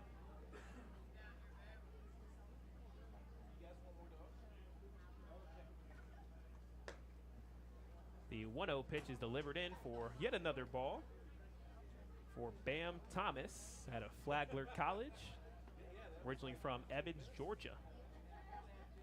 2-0 on its way. Fouled back towards us, and Tim, that had the trajectory where it might have had a shot to be able to get over the net and maybe give us a chance to be able to catch something. Bit of a weird, would it had to have been a weird angle, because just the way the nets are set up here at Bob Wren Stadium, but who knows? Maybe one of these days we'll be able to kind of reach out the window and make a play. Would be wild as we see the 3-1 pitch on its way. Let's see if we see a swing from Bam. And we do see a swing. It's a deep drive to center field. And Newer is there, makes the catch. 2 runners up, 2 runners down for the Copperheads, as they seem to cool off a little bit ever since that 3rd inning. But the guy who has certainly not cooled off for the Copperheads has been Kyle Ratliff, as he's been on fire today with a single, RBI single, and then a solo shot in the 3rd inning. So he's got a couple of ribbies on the day, got 2 runs, and he's been a focal point of the offense here for the Copperheads, and will look to do the same thing here as Epperly delivers the pitch. It's a drive into right field. Will it fall? No. Play is made by JoJo Wembley, so it's a real quick 3 runners up, 3 runners down, and just 9 pitches for Epperly to close out the 5th inning. Copperheads down 5-3, and they'll have work to do going into the 6th. You're listening to Southern Ohio Baseball on YouTube.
It's the top of the 6th inning here at Bob Wren Stadium. Top of the 6th is presented to you by OUCU Financial, where you belong. Copperheads got a new pitcher on the mound coming in as Josh Robinson man out of Jamestown, Ohio, and Midway University, is here to pitch for the Copperheads. He had a great day against the Jazz the last time that he got to pitch against this team, as he went 1 inning, only allowed 1 run, 1 earned, only allowed 1 hit, struck out 2, and picked up the win for the Copperheads, pitching in that 8th inning in a very crucial moment. And now Robinson will be matched up against JoJo Wembley, who is the first batter up here. He's the 9th hitter and takes the first pitch down low for a ball. Aiden Hines and Cade Parker will also be due up this inning. Aiden Hines will be the beer batter, which is always one of the funnest promotions of the game. It happens in the 6th inning. If Aiden Hines strikes out, then it'll be lower price beer for all our fans here. As the 1-0 pitch, it's on its way, and it's in for a strike, just nicking that edge of the zone. Robinson likes to work that bottom part of the zone. We see him kind of attack that area, try to get the hitters, maybe an off-balance swing coming through. 1-1 to Wembley, grounds it to Stallings. Stallings sets, delivers, got his man Bam Thomas for the out. Now batting for the Jazz. So it's 1 up, 1 down as they get JoJo Wembley, and that'll bring up the beer batter, Aiden Hines, who has put in work against the Copperheads today. They'll definitely need to get a strikeout on him, as he had a single, a hit by pitch, and a fly out, and has 2 runs for the Richmond Jazz, and those runs have been the difference in the game. So Josh Robinson, the new pitcher, will try to see if he can figure him out.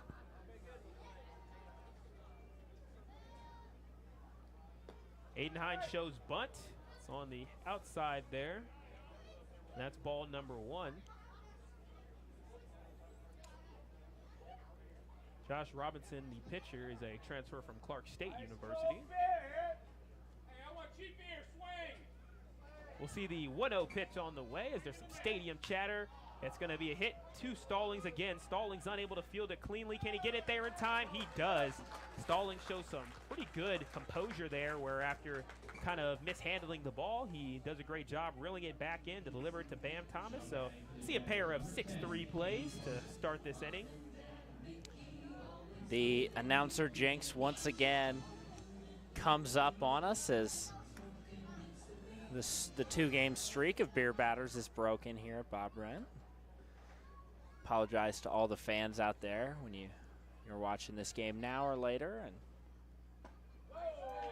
see a strike from Cade Parker. Cade Parker has a triple, a fly out, and a strikeout. So it looks like a little bit of everything on an up and down day, or more accurately a down and up and then another down day, as he's 1 for 3. And now we'll face the 0-1 pitch from Josh Robinson. You could call it a bit of a roller coaster day. Sedric? Well, I am a big roller coaster enthusiast, Tim, and I always appreciate a solid roller coaster reference. And after our game, or the first game we played at McBride Stadium, I went to Kings Island afterwards and had a good time riding those roller coasters, as we see the 1-1 pitch, and it's fouled off for strike number 2. I even rode a roller coaster this past March called Copperheads Strike, of all names there, and we're hoping to see a Copperhead Strike here for strike number 3 coming up to Cade Parker. Copperhead Strike is at Carowinds Amusement Park on the border of North Carolina and South Carolina, just outside of Charlotte. So will we see a Copperhead Strike in these next few pitches? The 1-2 on its way, and it is a Copperhead Strike as they catch Cade Parker swinging to retire the side. So Copperheads, Josh Robinson, the new pitcher, comes in, does very well, and Copperheads only down by 2 going into the bottom of the 6th. You're listening to Southern Ohio Baseball on YouTube.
We're in the bottom of the 6th inning with the Copperheads down by 2. The bottom of the 6th is presented to you by Eclipse Company Store. For the Copperheads, it'll be Josh Steidel, Maverick Stallings, and Ian Crump all due up for this Copperhead squad down by 2, looking to avoid dropping 5 straight games, as this is a make-or-break week. If they don't win these next couple of games here, they could fall easily to the bottom of the division, as they're facing off against the 6th place and 7th place teams. And Copperheads lose this, they'll be the team in 6th place and potentially 7th, as we see the 1-0 pitch on its way to Steidel, who chops that one foul for strike number 1. Looks like we got some fans with some really good knowledge of music out here, Tim. We do. 11-year-old Owen was just up for the music name that tune game here and went 3 for 3. Couple of songs I don't think very many 11-year-olds would know, so shout out to him. Big fan of 70s and 80s music, so really good taste. 2-1 pitch on its way, fly ball into foul territory. Fans watch out, as it's going to be incoming and lands into a tree. So count is 2-1 to Josh Steidel. And Copperheads, we absolutely love our fans here. We actually, correction, 2-2 count, but Coach was telling me a little anecdote yesterday about a fan who gave him a Gatorade. He asked Coach, what's your favorite Gatorade? And he said orange, and the kid brought him one. It's just a little example how great our fans are, as the 2-2 pitch is delivered backwards, bounces right off the press box, and goes right back into the field of play. That's like the crossbar challenge in soccer, Tim. Cedric, we just talked about maybe being able to catch a fly ball here, and that one hit right on the roof, right above us. So just missed my outstretched hands. Almost made a play on that. Bounced back into the field of play, actually. See, we're speaking it into existence today, as the 2-2 is on its way. It's fouled off, as Josh Steidel is getting good contact, just slightly late or slightly early on these last couple of at-bats here, is getting the crowd into it with a little bit of music to get everybody, if you're happy, you know it, clapping your hands. And it's always a great day at the ballpark here in Athens, and I was happy to be able to write a news release about the great experiences. The 2-2 pitch is on its way. It's a grounder in for a base hit. Going to the second level in the outfield, Josh Steidel has had himself a day, as he has a double, a walk, and now a single. Can he go and get a triple and a home run to be able to pull off a feat that only Borer has completed in his career, at least his high school career, where we talked to Borer, where he got a couple of notoriety there as he got the home run cycle. So Josh Steidel, he might have a shot at the home run cycle if he gets a triple and a home run. That's all he's missing there, as that'll bring up Maverick Stallings, who grounded out in the first and hit into a fielder's choice in the third. Steidel looks like he was going to go, but safely retreats back to first. We saw Steidel get caught stealing before in the last game and did a good job holding himself back just enough so that he did threaten, but did not take away his opportunity of getting back to first. So count is 1-0 to Maverick Stallings, one of the newer additions of this Copperhead squad. He just joined a couple games ago. This is only his 11th plate appearance of the year. And there's going to be a deep drive for him to left field. Will they catch him? No, and it goes down for a base hit, as he did a great job finding that perfect spot in between the shortstop and the left fielder. And that's how you do it, Tim. That ball kind of hung up in the air just enough times, or for just enough time that Cade Parker and Kyle Koromoto never really got a good read on that ball. So they were able to, or rather Stallings was able to get on base there. So Josh Steidel singles to right, Maverick Stallings singles to left, and maybe Ian Crump will try to do something down the middle, as he'll take the first pitch from Epperly, pitching into his 6th inning. He bunts. Could that advance the runners? And yes, there's an error on the play, and that's going to score Josh Steidel. He comes in, and now there's another runner coming in. Actually, he slows up as Stallings thought about going. But the Copperheads are able to take advantage of the situation, and the Jazz, they're a team that's committed a lot of errors on the season, and that's just their first of the day, but it was a very costly one. Scores 5-4 with no outs and 2 runners in scoring position, and this is a great opportunity for the Copperheads to potentially take a lead. Good job by Stallings to put the brakes on there at third base, he would have likely been tagged out. And Ian Crump with an absolute textbook bunt. And it was well done by Ian Crump, and that's something that he's really needed to have happen for him, as he had a little bit of a tough streak as of lately, but he's been doing a good job staying with it, continuing to fight, and he's able to reach on the error. So it'll go down to Stallings at third, Ian Crump on second, and now Gunnar Aldridge checks in the game, and he's going to be filling in for Jordan Long at that second base position. Gunnar Aldridge on the year. He's been pretty solid as a man out of Michigan State. A little bit tougher go of things as of lately, but the whole Copperhead squad has had something. There's a chopper to JoJo Wembley. Holds up the runners at third and second and delivers it to first for one down. Gunnar Aldridge, another one of those guys trying to kind of work himself out of a slump, and Coach Lanning giving him another opportunity to do that. Went 0 for 3 against the Steam, so things didn't work out too well there, but was 2 out of 10 on his last couple of plate appearances, and went 1 for 5 with 2 runs, an RBI, and a walk versus Jazz the last time he played this squad, so he put in some good work in that game. So with 2 runners on, Matt Friesen is back up here. The catcher shows bunt, and Aldridge comes in. That was a great read to steal the home, essentially, as he had an insanely good leadoff, and the bunt was well-timed, and that's really how you draw it up, is that's the first run of the year for Maverick Stallings. Maverick Stallings slowly just crept out, and I mean, Friesen with another textbook bunt to put that ball. I mean, Stallings was like halfway down the line before the bunt could even, or the ball was even touched. So now that puts Josh Steidel and Maverick Stallings, the people who have scored. Stallings showed a great job on the read to be able to get there. And Ian Crump, he advanced to third off of that bunt. Friesen was taken down, and Trey Rucker finds a hole now in between first and second. And just like that, the Copperheads have the lead again. As just like in the last game, it was very back and forth, tons of lead changes that we saw, especially in the middle innings. And look what we're seeing here, Tim. We're seeing a lot of lead changes going on in these middle innings, as I always appreciate a little bit of the Lego Movie reference as you see the Everything is Awesome song. And for the Copperheads right now, with the bats, everything is awesome. Couple great pieces of situational hitting for the Copperheads. The 2 bunts, the bunt to advance the runner, the bunt to score the runner, and then now Trey Rucker finding a gap in that infield to get another run across. Copperheads will retake the lead. So for the Copperheads, that puts their total at 7 hits right now. As looks like we will see a pitching change, so we'll take a little bit of a break. Copperheads starting to get it cooking here at the bottom of the 6th. You're listening to Southern Ohio Baseball on YouTube.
Shepherd. And we're back in the middle here of the bottom of the 6th inning. Copperheads have put up 3 in this inning to match the 3 runs of the Jazz to retake the lead 6-5 as we had a lot go down. Josh Steidel, Maverick Stallings, Ian Crump, all scorers for the Copperheads, and that brings in Carson Shepard, who has a single, a ground out, and a strikeout on the day, working with 1 runner on. That's Trey Rucker on first. Rucker goes, there's not going to be a throw. Rucker steals second without much of anything there from the Jazz.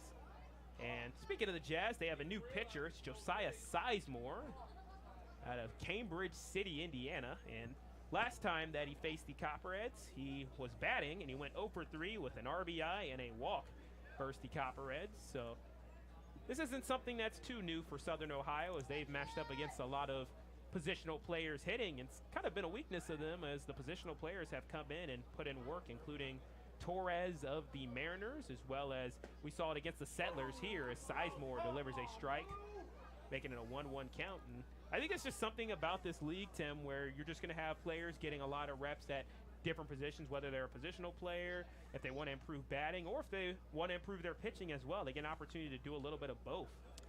Well, we saw Jordan Long come in against the Cincinnati Steam and have, 1 inning and played really well, didn't give up any runs, had a couple of strikeouts. So definitely not uncommon in this league for positional players to come in and pitch.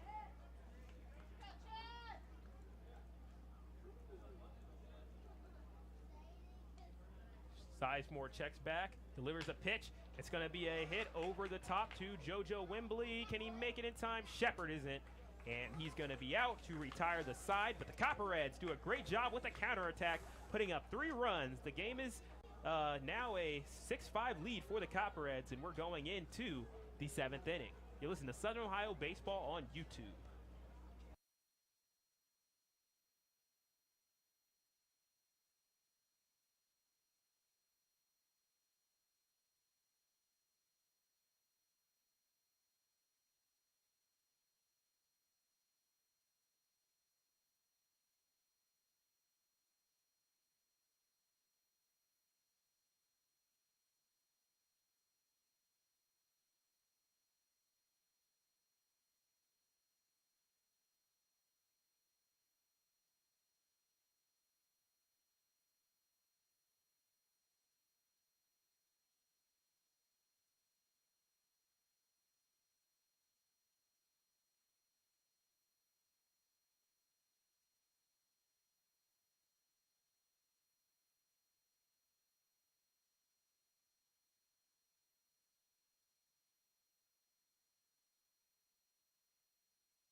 Welcome everybody to the top of the 7th inning, which is presented to you by Ohio Health. There's a lot of action going down in the Great Lakes Summer Collegiate League, and Tim, I'll pass it off to you to break down some of the scores. Licking County Settlers and the Grand Lake Mariners are playing a doubleheader today. In the first game of that doubleheader, Settlers get it done 6-1 over the Mariners.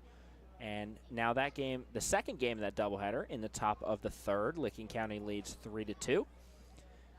The Cincinnati Steam and the Hamilton Joes currently tied 3 apiece in the top of the 6th inning.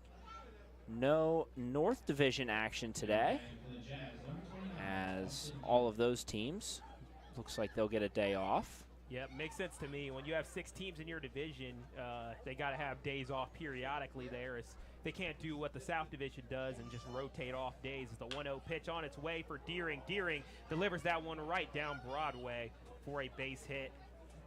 Like I said, Austin Deering, we've mentioned it a lot here. The man out of State College of Florida, Manatee, Sarasota, and from Hurricane, West Virginia. When I talk about names of schools and names of a city, that's about the best combination I've ever seen. But Austin Deering picks up the 2nd single of the day for himself, and that's a leadoff runner getting on base for the Richmond Jazz, now down by 1 here on the road against the Copperheads. Richmond Jazz in their blue uniforms. I know they also wear orange too, as there's a pickoff attempt error. Deering looks back, takes advantage, and now gets to 2nd as a result of the mistake by the Copperheads. That's error number 3. Both of these two teams have committed a good bit of errors, and it's cost themselves a little bit in this game. Copperheads more so, as they committed 3, but the Richmond Jazz, their 1 error also cost them a run. So we'll see the pitch here to Connor O'Malley, who has a walk, a single, and a ground out. And Josh Robinson into a 2nd inning here, delivers a strike. Count is 0-1. And Tim, I think it's just been something about these odd innings here, as in the 1st inning, 3rd inning, and 7th inning, we've seen a first pitch hit for the for the Richmond Jazz, rather. Both the Settlers and the Jazz do wear Navy jerseys. Count is 0-2 after the foul ball from O'Malley. And it's interesting seeing the scores going around as you see the Mariners and Settlers. That's a really big matchup today, as both of those two teams jockeying for that 3rd place position. Mariners at 6-5, Settlers at 6-4. So whoever wins will take over that 3rd place position, right behind the streaking 7-4 Joes and the Cincinnati Steam, who've been consistently at the top. And there's a hit by pitch, it looked like. Or they're going to say not a hit by pitch. I thought he took that to the body, it looked like, but guess not. Count is 1-2. Cheads probably catch a break on that one. Trying to get their first out of the inning. There's a deep drive to right field. It's going towards the wall. Krupp's there, and he's got him. Crump makes the catch, but that'll advance Deering to 3rd. But well done by Crump, as he's been solid out in right field. Yes, he has, Sedric. Trying to come into his own as a hitter, but definitely getting the job done on defense when he does get the chance to play. So with Austin Deering in scoring position, that'll bring on the right fielder Brandon Schrepp. Attends Troy University and is from Pensacola, Florida. He's driven in 5 RBIs as a hitter, but is listed as a pitcher on the roster, so playing a little bit of both. Not uncommon, as Robinson delivers a pitch. It's going to be laced down the 3rd base side for a foul. 0-1 count now coming towards Brandon Schrepp. Copperheads schedule coming up. They'll be on the road tomorrow against the Jazz, and then it'll be a de facto doubleheader against the Zinga Scouts as they'll finish off one of their earlier games. As there's a deep drive to left field. Is Trey Rucker going to make it there? No, that ball is out of here, as looks like it is a home run for the Richmond Jazz. And when I talked about lead changes earlier, Tim, we see another lead change here, as that is a 2-run shot for Brandon Schrepp, scoring Austin Deering. And it's now 7-6 lead for the Richmond Jazz. Both of these teams battling back and forth. This is, what, the 5th or 6th lead change now we've seen in this game. Neither one of these teams wants to drop this game. Both of these teams really understand the importance of this game as the season is starting to come into its own. Yeah, and to be frank, I mean, this is a must-win situation for both of these teams, as a new hitter, Trenton Newer, takes the hit, delivers it up too short. Maverick Stallings is able to pick up the ball, make the play for out number 2. But again, you cannot afford a loss in this situation. If you want to stay in that pack that's competing for 2 playoff spots, it's a very crowded 1 through 5 race. And if you want to be there, you at least have to be in that 5th place position to at least be in the mix. And if you're in that 6th or 7th spot, it makes it very difficult to claw your way out. And there are teams like the Steam and the Joes that are starting to pick up separation from everyone else. And if you fall 3 or 4 games below 500 and already 6 or 7 games back, it makes it very difficult for you to be able to come back, almost like if you're down 6 or 7 runs in a game. As Josh Robinson delivered the first pitch for a ball to Drew Barber, who has a strikeout, reached on an error, and also has an RBI double to his name. 1-0 pitch on the way. In for a strike. Josh Robinson hit it on the inside of the zone. And now the count is 1-1. These two teams reflecting each other in lots of ways. 7-7 in terms of the hits total. 7-6 in terms of the run total in favor of the Richmond Jazz. And the coach, Michael Skelly, the sounds of his bats have to be music to his ears, as that home run there was a big one from Schrepf. That left field has seemed to be where the money has been for both of these two teams, as each of the home runs by each squad have been over there. And we'll see the 2-1 pitch on its way from Josh Robinson. There's a swing and a miss for strike number 2. Count reads 2 balls, 2 strikes, 2 outs in the top of the 7th inning. Richmond Jazz put up a 2 spot in this inning, and Robinson trying to keep it that way. Drew Barber is up for the Jazz. Robinson delivers the pitch, skips across the ground into Frieson's hands, and it'll be a full count, payoff pitch on its way. Also mentioned, Tim, how I like the little touches of neon green added to the Jazz's uniforms. I think it's a great tertiary color to stand out for most teams that use blue and orange. Is the payoff pitch on its way. It's right to Stallings. Stallings fields it, set, delivers it in time to Bam Thomas for out number 3. Retires the side, but not before the Jazz can take the lead back. We've got a barn burner going on here at Bob Wren Stadium, and when we come back, the Copperheads will grab the bats. You're listening to Southern Ohio Baseball on YouTube.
It's the bottom of the 7th inning, which is presented to you by Larry's Doghouse.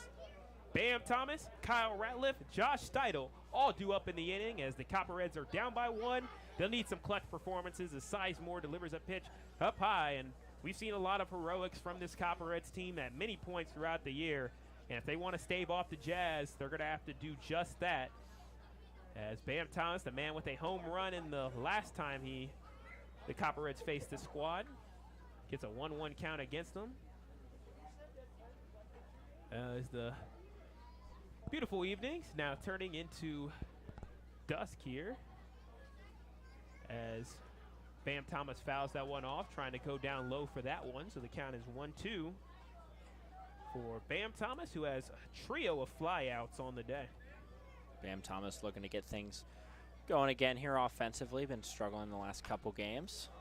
Shows a little bit of his power there as he fouls that one off, and I think that has a shot to get to the Hockin River. For reference, Hockin River is behind the stadium. There's a roadway that goes over top of it, and then you have a little bit of a hillside that goes into the Hockin River, which is where Bob Wren Stadium is situated, right on the banks of the Hockin River, as the 1-2 pitch on its way outside for ball number 2. So it'll be 2-2 to Bam Thomas. And like I said, the Hockin River, one of the key points about Ohio University. That's why they call it Harvard on the Hocking, as we see another foul ball. And do we have a heat check there? About 68 miles an hour on that pitch, a little bit on the outside part of the plate, so working off speed now to Bam Thomas. So 3-2 pitch, or actually, sorry, 2-2 pitch. We'll do it again here. Both of these two teams reflect each other a lot, and now it will be a full count as that one is low outside for ball number 3. In this game, there's been 5 lead changes. In first matchup between these two, there was 4. 2-2 pitch, or payoff pitch rather, goes out to first base, and he throws it to Sizemore for out number 1. Bam Thomas able to battle there. Kind of got the pitch he wanted, and first baseman Connor O'Malley in just a perfect spot there to make a play on that ball. Yeah, he did a great job kind of going from his first base side, kind of moving a little bit inside to kind of cover where it would have been a tough place for JoJo to get to. But Kyle Ratliff is now up. He has a single, a home run, and a fly out to right field. That could have almost been a home run in its own right. So he's been a issue here for this Jazz pitching staff, and he takes ball number 1 outside. And the count is 1-0 on a very beautiful night. You can see shades of pink and orange and blue in the sky, and how can you not be romantic about baseball? The 1-0 pitch. It's a high fly ball right to third base, and the play is made by Aiden Hines. So quick 2 up, 2 down for the Copperheads, down by 1 at home on Bark in the Park night.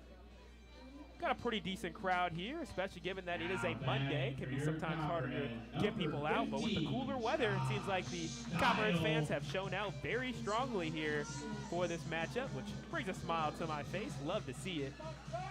And that'll bring up Josh Steidel, and Josh Steidel in the day has a double, a walk, and a single, 2 for 2 with the walk, and a run also scored off of an error made by the Richmond Jazz. The first pitch is given in for strike 1, hitting that inside play part of the zone.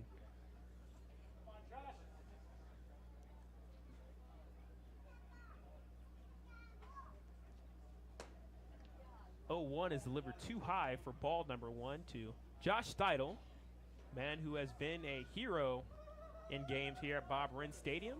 First game of the year after 2 years off of baseball. Josh Steidel hit a game-winning sac fly as there's a deep drive to center field. It's going right to Newer. Makes the catch. 3 runners up, 3 runners down to retire the side as the Jazz, they do what they needed to do, as they are able to take the lead back in the 7th and put together a solid defensive inning going into the 8th. Southern Ohio Copperheads, they have a little bit of work to do, but we'll see what they can do in the last 2 innings. You listen to Copperhead Baseball on YouTube.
It's the top of the 8th inning here at Bob Wren Stadium, and the top of the 8th was presented to you by Eclipse Company Store.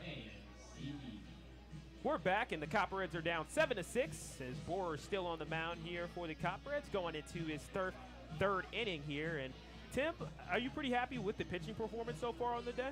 Night and day difference between what we've seen in the last couple of games. Colin Ryan comes in, takes care of business through 5 innings of work.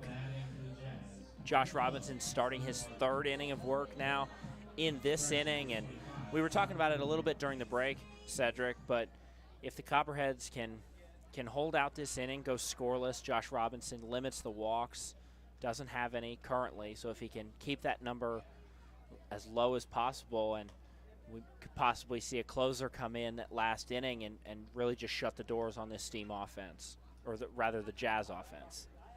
Kyle Kuramoto is up for the Richmond Jazz. He took ball 1 to the outside.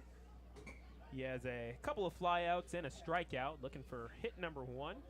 Batting .280 on the year, as they did catch him swinging a little bit, and that's strike number 1. The ball was low, but they were able to catch Kuramoto trying to go for that one. So count is 1-1. The Copperheads down 7-6. And it is critical, as Tim said, for them to keep them at 7 if they want to win this, as there's a drive into foul territory, and the catch is made by a fan. He gets a standing ovation from the crowd for making a solid play out there from the blanket that they have out there in the grass berms on the side of Bob Wren Stadium, one of the more beautiful parts of the ballpark. I absolutely love Bob Wren Stadium, how it's crafted, and the press box is nice. The 1-2 pitch is on its way, low and away. So now the count is 2-2 for Kyle Kuramoto. Quick reaction by that fan. He was sitting down on the ground on that blanket there and immediately popped up to his feet like a catcher. Robinson delivers the 2-2. It's inside, gets past Friesen. And now the count is full, as we're going to see a payoff pitch, one of the bigger pitches, as this game is slowly getting into crunch time as we're in the top of the 8th inning. This game has seemed to fly by, as we've been at it for about 2 hours and 3 minutes in Athens, Ohio. These two teams will match up tomorrow and see each other, so it'll be 18 innings straight of Copperheads and Jazz, as ball number 4 goes past there, and that's going to result in a first base for Kyle Kuramoto. So he's able to reach for the first time today, as either it was a drop 3rd strike situation or another ball. Either way, he gets to first, and that'll bring on JoJo Wembley, as he has a fly out and a couple of ground outs. He'll try to follow the same sort of mold that Kyle Kuramoto set, as he had a couple of situations where he didn't reach base the whole game and is trying to reach base for the first time here in the 8th inning. As the Jazz, they remember what happened the last time they played an 8th inning against the Copperheads, allowing 6 runs. And one of the biggest weaknesses, according to Coach Skelly of the Richmond Jazz, has been finishing off games. They have lost 5 or 6 games on this season, according to him, in the last second of the game, including some tough outs against the Mariners, where they lost 11-10, and game 1 against the Settlers. The runner goes. Can they make it in time? The throw is late, and the runner is safe on the steal attempt. So Kyle Kuramoto makes it to second base, and JoJo Wembley took the first pitch for a ball. So the count is 1-0, as the Jazz looking to do what they can to be able to increase this lead.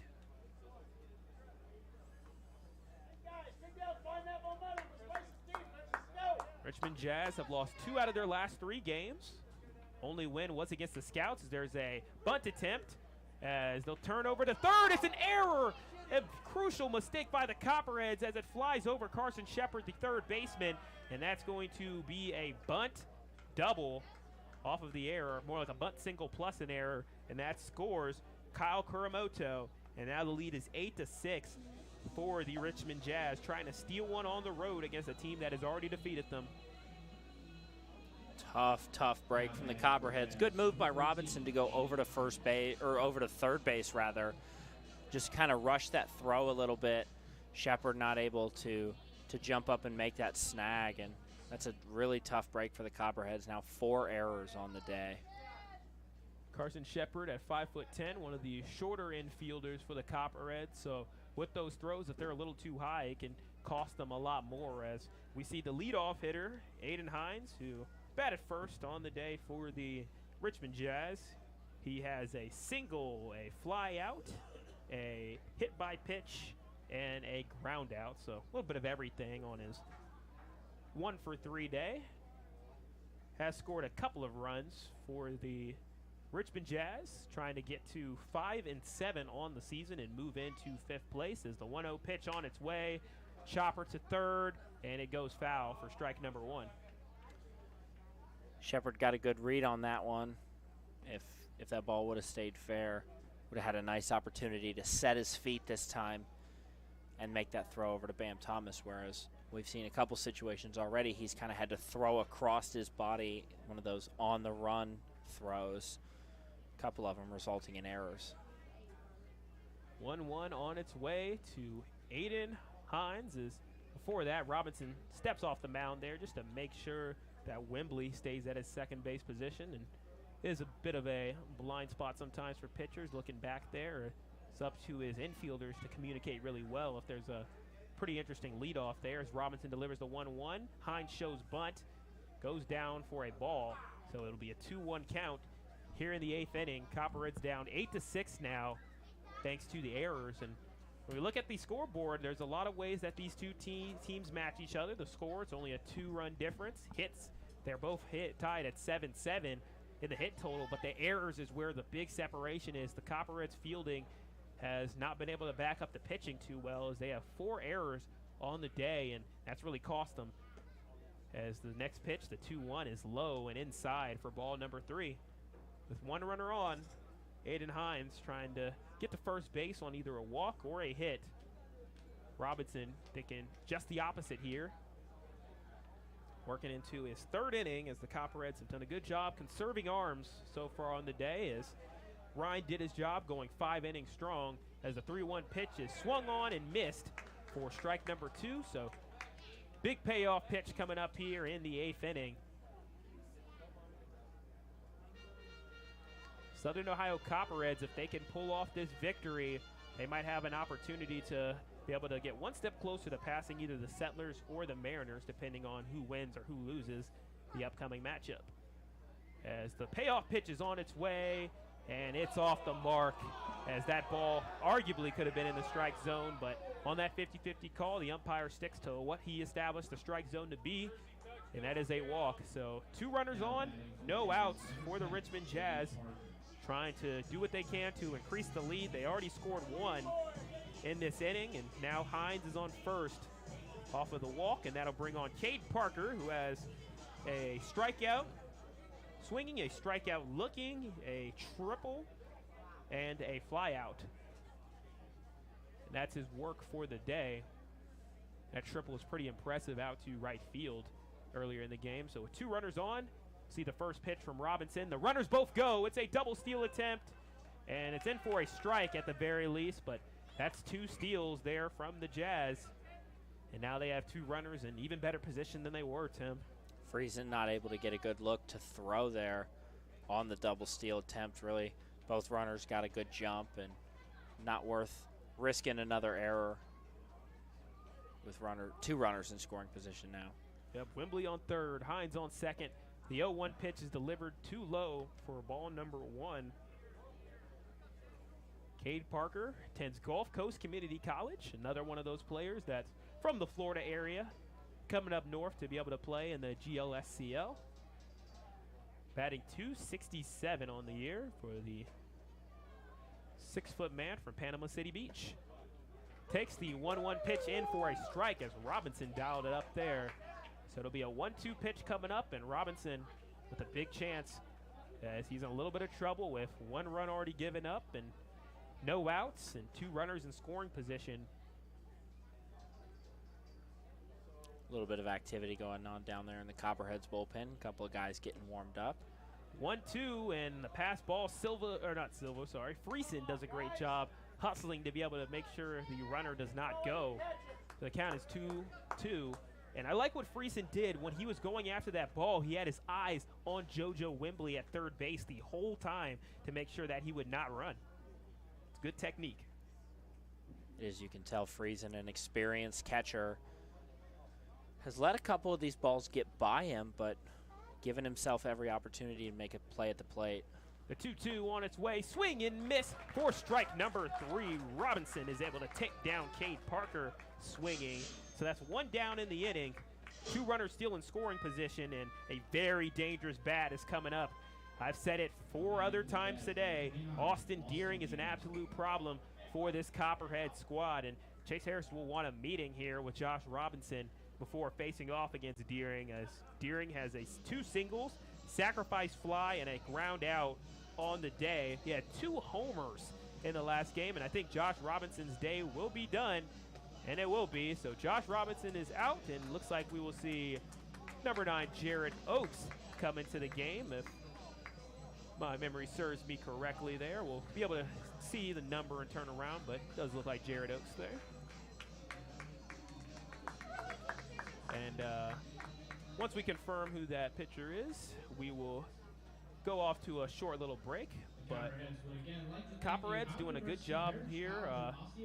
Josh Robinson, he pitched 2 and 3rd inning, so not bad work there in relief.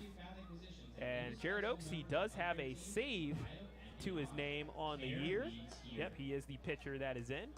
And Jared Oakes, he did have a save against the Xenia Scouts, as I was saying before, from University of South Carolina Sumter and Iowa, South Carolina. And has not gotten any action against the Jazz this year, so this will be his first time battling against them. He's played against a lot of other opponents, including the Settlers, Joes, Scouts, and Steam. And we'll see if he does well against the Jazz. So Copperheads, with them down 8-6, we'll take a short break. You're listening to Southern Ohio Copperheads Baseball on YouTube.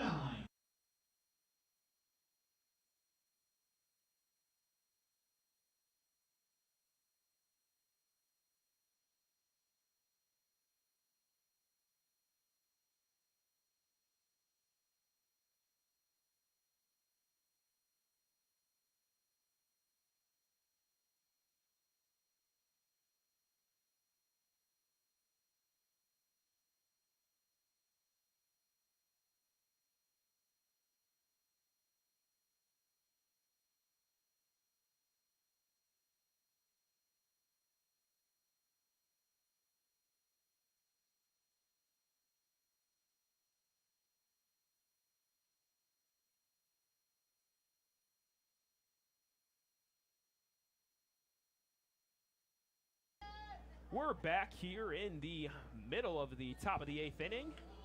As Austin Deering, as I said before, he's up. He's already driven in 13 RBIs on the season. That is 2nd in the Great Lakes Summer Collegiate League. And he's going to try to burn the Copperheads again, as he came into the game tied with Josh Steidel for the most home runs, and takes the first pitch from the new pitcher Jared Oakes for ball number 1.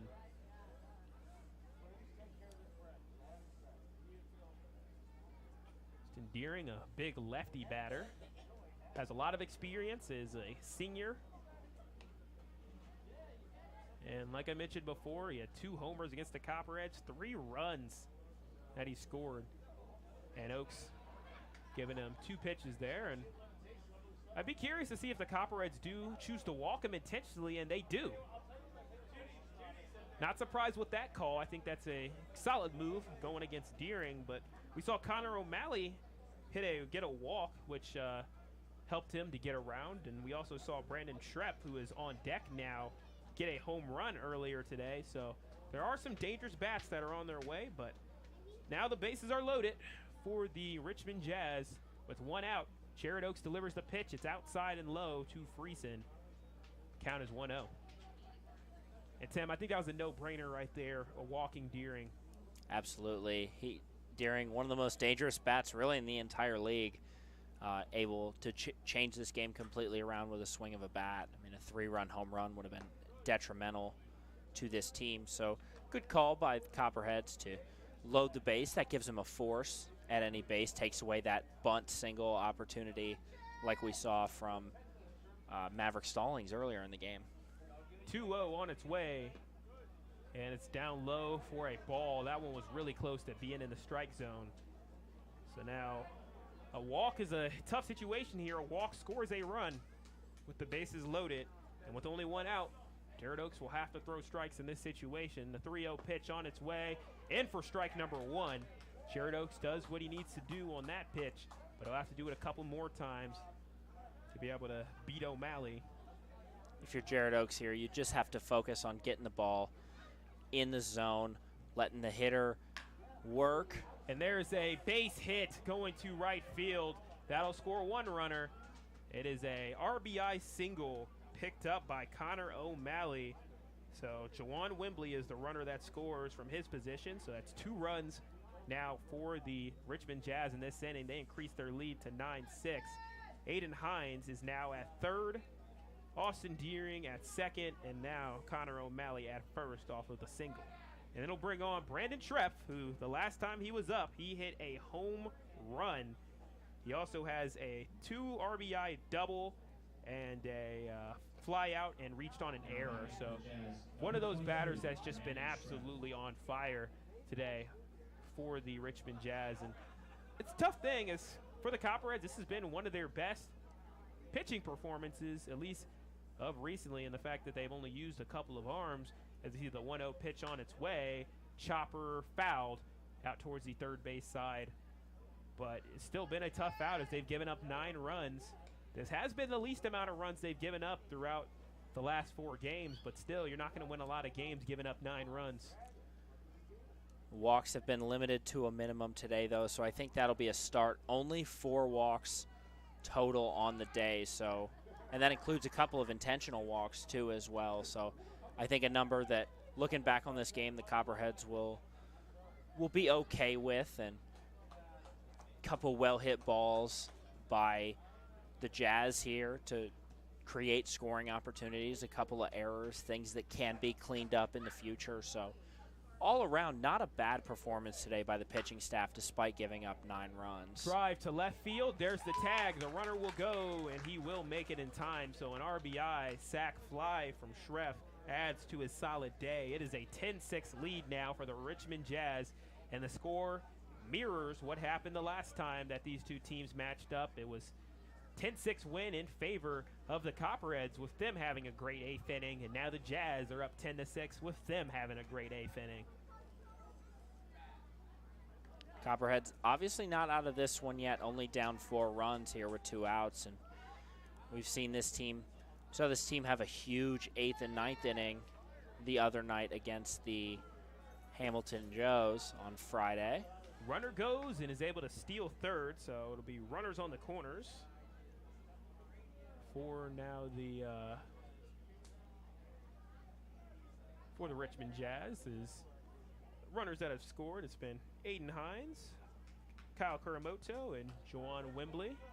The 3 runners that have scored, Austin Deering is at third, or actually make that Connor O'Malley at third, and Brandon Schreff at first. And Trenton Newer is the batter right now for the Richmond Jazz. He's OU guy and used to playing on this field and dodges that ball that was low and inside right towards his feet. Count is 1-1. If you're Jared Oaks, you need to do whatever you can to get out of this inning. It's been a rougher one for the Copperheads.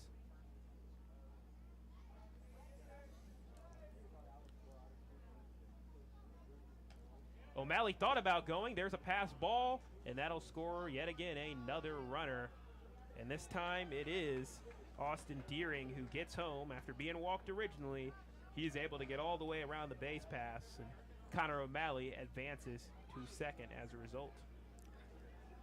Well, Sedric, I was just getting ready to say the last time the Copperheads gave up a 3-run inning, they responded with their own 3-run inning.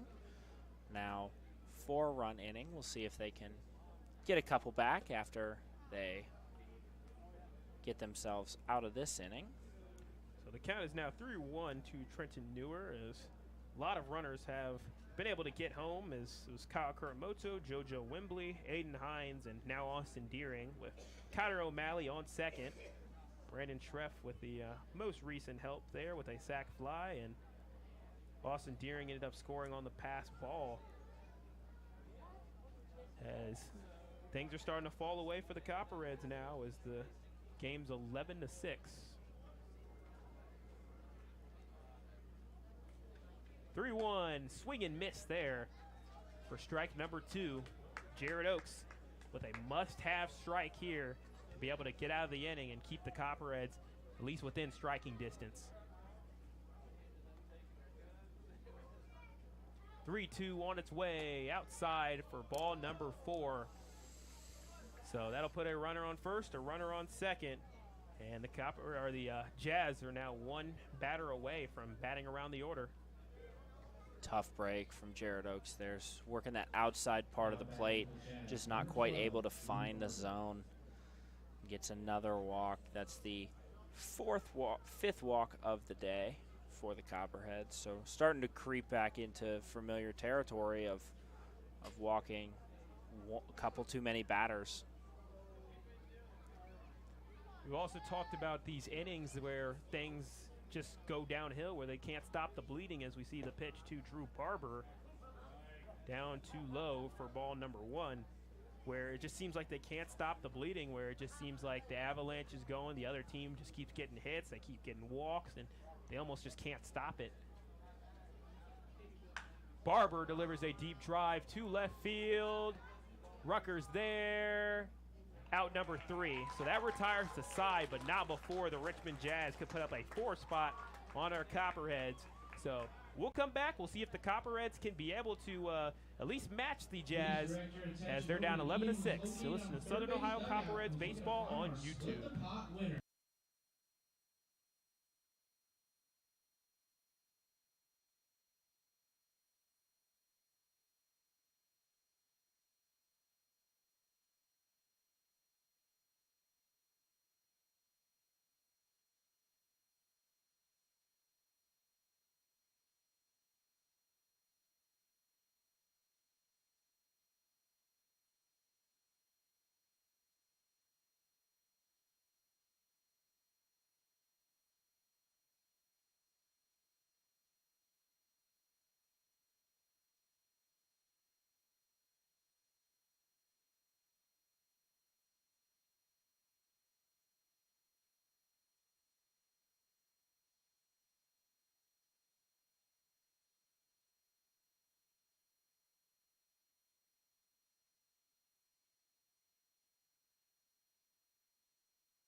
The bottom of the 8th inning is here, and it's presented to you by Steak and Shake.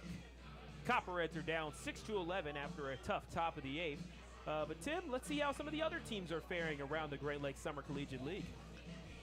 Hamilton Joes and Cincinnati Steam in the bottom of the 7th. Joes lead that one 6-4, able to extend their lead. The Grand Lake Mariners and the Licking County Settlers in the bottom of the 5th of their second game this evening. Licking County leads that game 3-2 after winning the first game 6-1. Again, the North Division has the night off tonight, so none of those teams in action. Yeah, Tim, a lot of big matchups going on. Hamilton Joes versus Cincinnati Steam is a battle for first place in the South Division. The Grand Lake Mariners and the Settlers, that is a battle for 3rd place. And one of those teams, if the Settlers win both of these games, they might move into 2nd place again. So Hamilton Joes, they've been absolutely surging as of lately, and we were one of the teams that was on their warpath. Is now batting for the Copperheads. It's Maverick Stallings. He's the 6th batter, and Ian Crump and Gunnar Aldridge are also due up in the inning.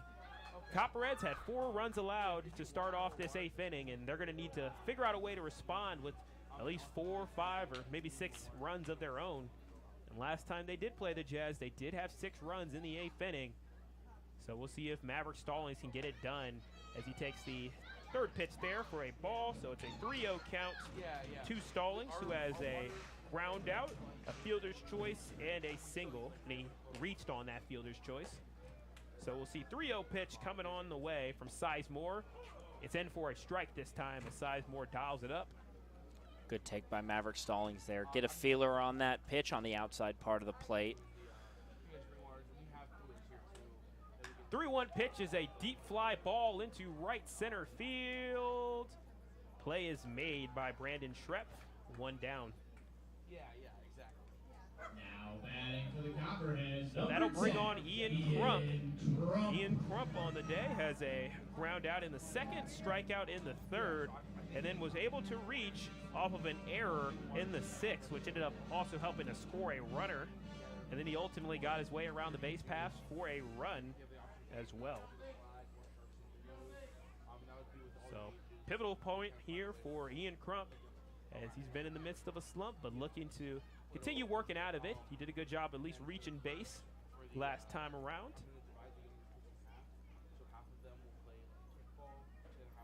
It takes the first pitch in for a strike. Sizemore has done a great job in relief as there's a deep drive to center field. Newer is there. Can he reach in time? He drops the ball. He drops the ball, and Crump is going around, and he slides into second as the Copperheads catch a break as we see another error from the Richmond Jazz. And one of the biggest weaknesses of the Jazz has been how they play down the stretch. They've had a lot of 8th and 9th innings where they've lost games, and maybe the Copperheads can start to take advantage of that.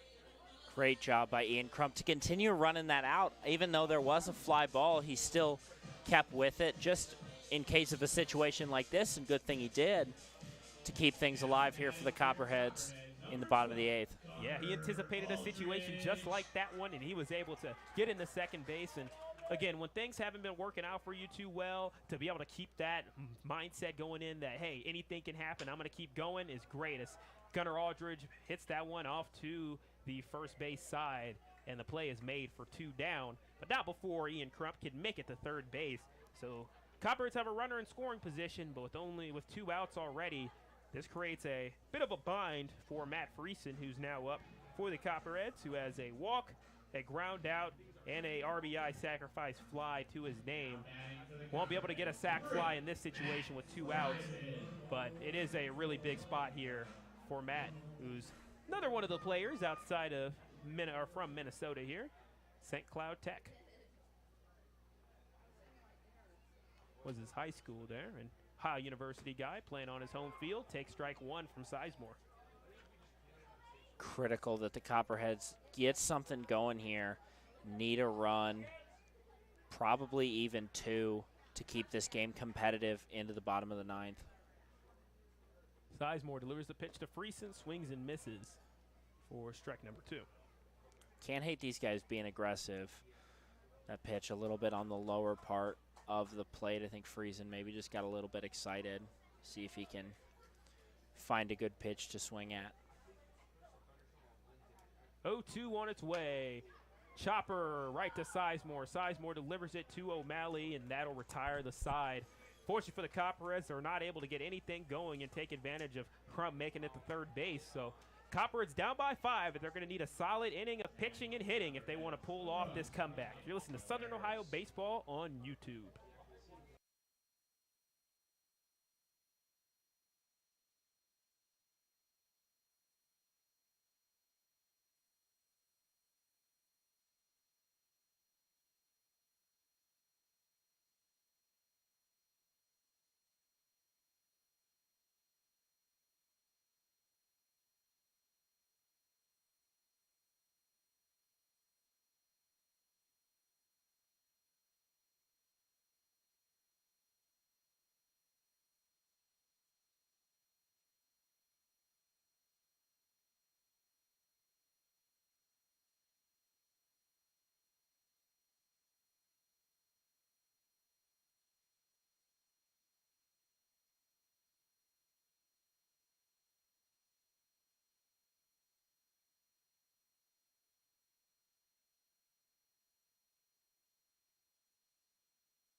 It's the top of the ninth inning here at Bob Wren Stadium, and the top of the ninth is presented to you by Ohio Health.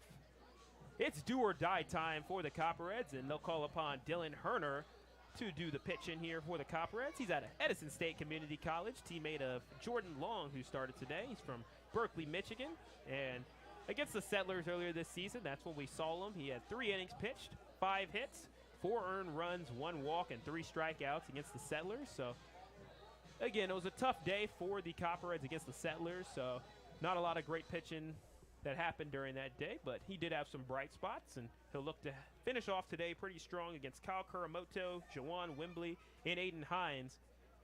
And for the Copperheads, they want nothing more than to just keep the deficit at 5.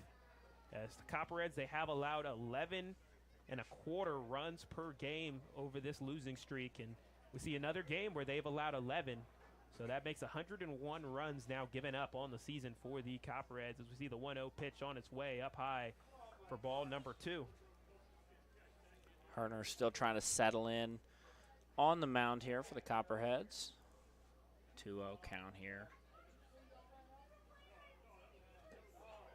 Down low inside, ball number 3. So 3 pitches, 3 balls against Kyle Kuramoto, who had a tough day up until the 8th inning, until he was finally able to reach 3-0. And that'll walk Kuramoto. So just not able to find the zone there. 4-pitch walk, and Coach Lanning going to come out there and talk to him, probably tell him the same thing I just said. Come in, throw strikes. You've got to find the zone. We can't continue to walk people and take ourselves out of this game. And that's exactly what the Copperheads have kind of done these last couple of innings. Ever since the 7th inning, when the game really matters, they've allowed 6 runs. And they had the lead. They had a situation where they had a lot of momentum on their side when they really took it back in the 6th. But all you can say is hats off to the Jazz and what Richmond was able to do. And Coach Skelly kind of led the charge here for his squad, and saying that, hey, one of your weak spots is finishing games. So I guarantee that's something that he emphasized to his squad to be able to do a lot better down the stretch, and they've done nothing but excel thus far. Richmond, based in Richmond, Indiana, are the only team in Indiana in the Great Lakes Summer Collegiate League.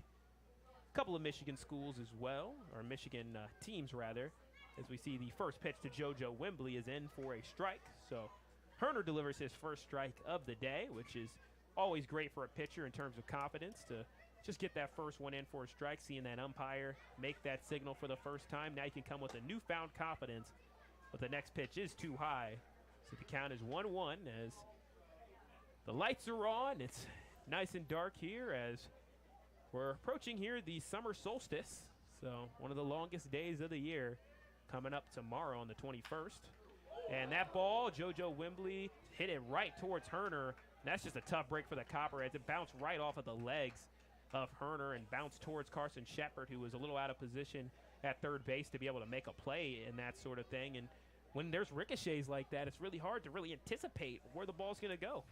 Hope Herner's okay on that. That ball was a rocket coming off the bat. Kind of tapped him in that right shin. So infield single for JoJo Wembley. So man on first, man on second for the Richmond Jazz. They started this inning the exact same way that they started the 8th inning, where they put up 4 runs as both Kyle Kuramoto and Jawan Wembley hit first and second. Also in the 8th inning, they both got on base, and it set the tone for a solid inning. But the Copperheads are going to hope that history does not repeat itself, as they're dealing with Aiden Hines, a man who has scored 3 times today. As we see the first pitch from Herner. Swing and miss, solid pitch there given by Hines. So count is quickly 0-1. And for Hines, he has a single, a fly out, a hit by pitch, a ground out, and a walk on the day. Like I said, a trio of runs for a Jazz team trying to move up in the standings as they spent a lot of time at last. There's a ball that's going to be just out of play. It looks like it was a foul ball towards right field, and it barely went outside. If that stayed fair, it would have been a couple of runs scoring because Ian Crump was really far away from that. Nice break for the Copperheads there. So that ball landed in foul territory. working the count now to 0-2, and Harner just needs to deliver a pitch here, get that first out, really settle into this inning before things get out of hand here with 2 runners on. Harner sets, looks back, delivers a pitch on the Monday night. It's fouled off for strike number 2, or it is strike 2 already, so we'll do it again at 0-2. See a few Go Copperheads chants in the crowd, specifically from Vice President Hanny Valent, who on Bark in the Park night. She has her dog Beans here today. Had an award given out to a dog in honor of her pupper. It's nice to see.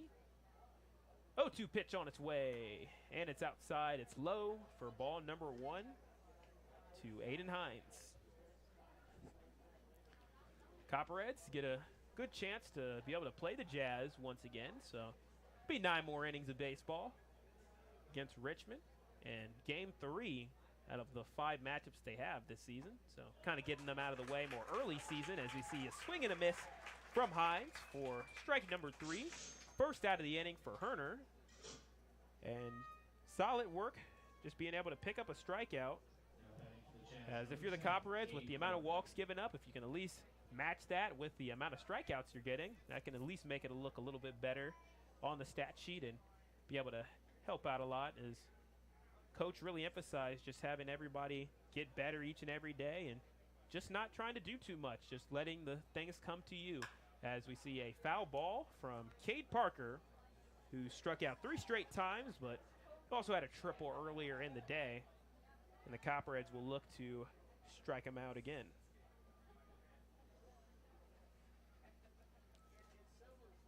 Nice cooler evening into the 60 degrees, which is very nice for the players out there. Have to bring our sunscreen tomorrow, as it'll be a 93-degree heater starting a little bit earlier on the longest day of the year. The 0-1 pitch, low and inside, but it hits the edge of the strike zone for strike number 2. Great pitch by Harner there, working back towards the inside of that plate. See if he can get it done here, 0-2 for that second out. Try to get out number 2. Harner sets, delivers the pitch, and it's a little bit high, a little bit outside, as it's close to being over the plate, but just missed it by a hair. Count as 1-2. Harner could throw that ball, same exact ball 10 times, and probably 5 times it goes for a strike, 5 times it goes for a ball, though. The 1-2 on its way. It stays fair, and they're able to get the force at third. Can they turn a double play? No, it's an error. Pivotal mistake, as Ian Crump has to go up, get the ball. That's going to score a runner, and can they at least stop it from being more than 1? No, they cannot, and it's been a rough day on that first base to third base connection for the Copperheads, and that's another runner scoring. So now, with that score from Wembley, the Jazz have doubled up the Copperheads, 12-6. And that is the 5th error of the day. And if you take those errors away, Tim, I think this game is a tie game, potentially a Copperheads lead. But with these errors that happened, it just does the pitching no favors. Absolutely, Cedric. This game has kind of escaped itself. 5 errors, I believe. At least 4 runs scoring off those errors. So you take away 4 of those 12 runs. It's an 8-6 ball game now, and a whole lot more manageable than trying to get 6 back here and only giving yourselves 3 outs to do it. So Jawan Wembley scores on the error, and Cade Parker, who got the first on the fielder's choice, ended up making it all the way to third off of the error, and now it's a 1-1 count to Austin Deering, who has a trio of runs on the day. And now there's a drive into center field, or actually kind of more infield, as Aldridge is underneath it for out number 3. So the Copperheads, they need to score 6 to tie, 7 to win it. And they're going to need a great last inning, but they'll have the top of the order up. So anything is still possible here at Bob Wren Stadium. It was in the Southern Ohio Baseball on YouTube.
It's the bottom of the ninth inning here at Bob Wren as Rucker is able to lace that one out to third. Can he make it in time? He does. There's an error. Rucker decides to stay at first there, not push to luck, and he does a great job of getting on as Rucker knows what he needs to do. As the Copperheads, they're down by 6. They can get 7 runs here. They can win the game, 6 runs to tie and go to overtime with 1, 2, 3, 4, 5 in the order that are coming up here. You definitely want to at least get on base and give chances for Kyle Ratliff and Bam Thomas and Josh Steidel to drive these guys home with potential home runs or extra base hits. That's where you're most likely to get it from. But next up is Carson Shepard, who's a high on-base percentage guy. He's able to ground that one too short. They turn 1. They can't turn 2. So Trey Rucker goes down on the fielder's choice. Carson Shepard replaces Rucker, but now there's 1 out as there's only 2 outs left here for the Copperheads on their last breath here against the Jazz, looking to move to that position of 5th place. No matter what happens in this game, the Copperheads will have another shot at the Jazz tomorrow, and if they're able to be victorious, they can take over whatever place that they'd lose, or they'd win, no matter what can happen. First pitch to Bam Thomas will be on its way. It's up high for ball number 1. Bam Thomas has a trio of flyouts and a ground out today. He's working with 1 player on, which is Carson Shepard. 1-0.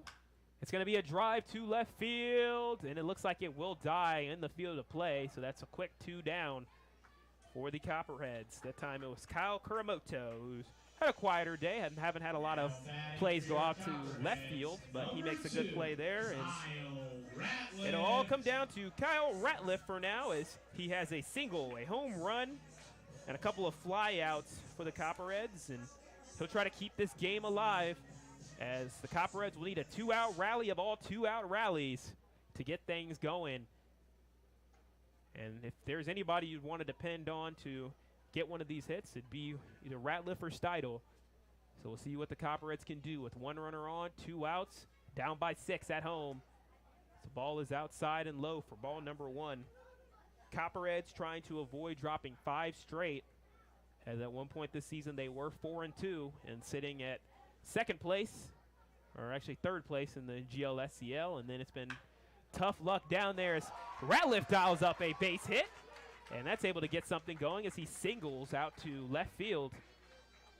So it'll bring up Josh Steidel, a man who had 2 home runs at McBride Stadium against the Cincinnati Steam, and also did pretty well with 1 for 5 and an RBI against the Richmond Jazz, also at McBride Stadium, as it's a little bit of an interesting sort of idiosyncrasy of our schedule, as we had a neutral site game against the Cincinnati Steam, which fortunately didn't take away a home game from the Copperheads, but had them play twice in the same stadium a day apart, which is interesting. But with 2 runners on, you have Kyle Ratliff, Carson Shepard, and now Josh Steidel, as he hits that one out to Harris, the first base coach and pitching coach for the Copperheads, had to take that one on his feet.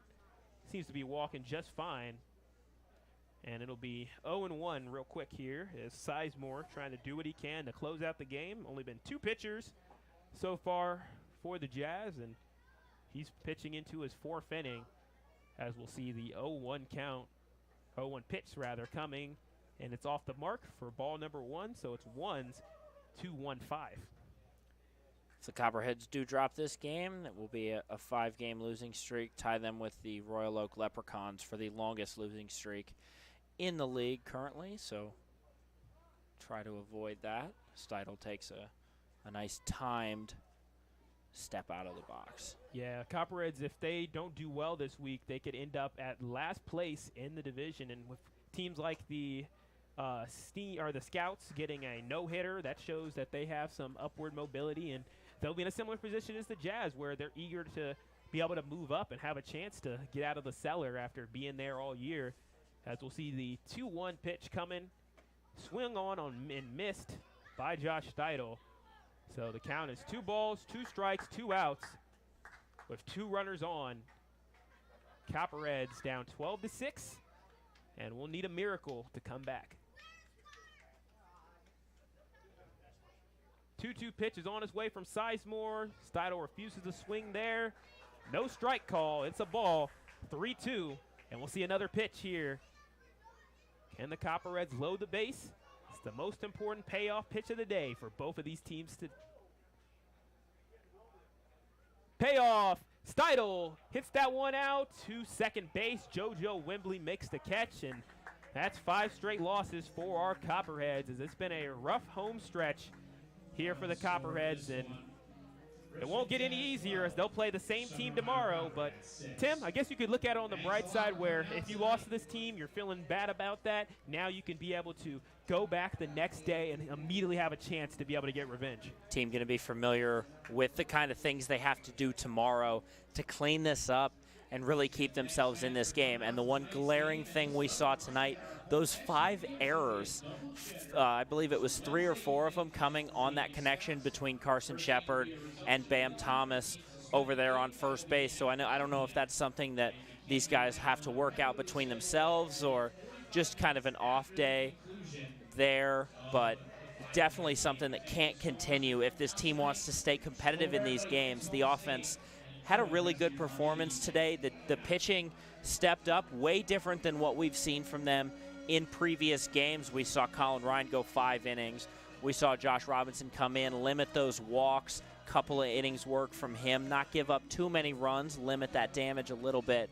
But those errors really took this team out of the game today. Certainly did, as the Jazz, they double up the Copperheads, and it'll be a tough out for the Copperheads tomorrow as they're going to be facing against the same team, but they'll have a chance to avenge a loss that they had the day before. And the Jazz coming here on the road, they did exactly what they wanted to do, avenge their loss from earlier this season. And with that win, the Jazz, now if we look at the standings, are up to 5th. Copperheads continue their free fall and are into 6th place and are now only ahead of the Scouts, as Copperheads are 4-7, tied for the most losses in the conference. And it's kind of this situation where the season can get really scary really quickly, but we'll leave right here with the Copperheads losing 12-6. We'll have some post-game content coming for you after this.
yo.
Welcome back inside the broadcast booth. I'm Ethan Sargent, your third member of the broadcast team, and I'm here with head coach TJ Lanning. Coach, just tough loss today. What do you think just went wrong out there? It's definitely the errors that killed us today. 5 errors in 9 innings just can't happen. We got to clean that up. We were in the ball game all game long. I thought our pitching did a lot better today. Yeah, we had a few walks here and there, but overall it was the pitching or errors that really killed us. We tied them with hits and we just kept throwing balls away on easy routine ball plays. So we just got to clean up the errors. Yeah, and then that's 5 straight now, including the 3 at home this weekend. What do you think, aside from what you just mentioned, the errors, what do you think needs to change in this team? Because you could see the fight in the team, but where does it need to change to get that elusive W? Yeah, I think the past few nights, games, we didn't have energy at all. We had everyone in the dugout tonight, just on the railing nonstop. So I think that was why these guys came out hot today and was scoring runs right off rip. So I think we just need to keep the energy up and keep rolling and chugging. We're going to find a way. Yeah, and then on the pitching, you got a good start from your pitcher. What do you think about that? Getting the quality starts out of your guys and just laying that groundwork for a good game. Yeah, Colin had a very, very good start. I mean, he could have honestly went 6, maybe 7 innings if we just played defense behind him. His pitch count, I think it was like 4th, 5th inning, and we just couldn't go any more with him. He was getting tired just from all the pitches he threw. I mean, he was cruising. I mean, he was like 40-something through 4 innings. And so in the last 2 innings, just absolutely killed him. Yeah, no, really. And then what about the other couple relievers that came in? What did you like about what you saw, and what did you not like about what you saw? Yeah, a few guys that came in, they did okay. We put some guys on at the end just to get a lefty-lefty matchup, and unfortunately we couldn't come away with a rollover or double play ball. But, Dylan Horner came in after getting down 2 runners on base and took in a line drive off the leg. He settled down and ended up only giving up 1 run after that. So he did really good tonight. I was proud of that. It has to be a confidence booster for him. Yeah, all right. Well, they'll try to get that elusive win on Wednesday. Thanks, Coach. Thank you so much.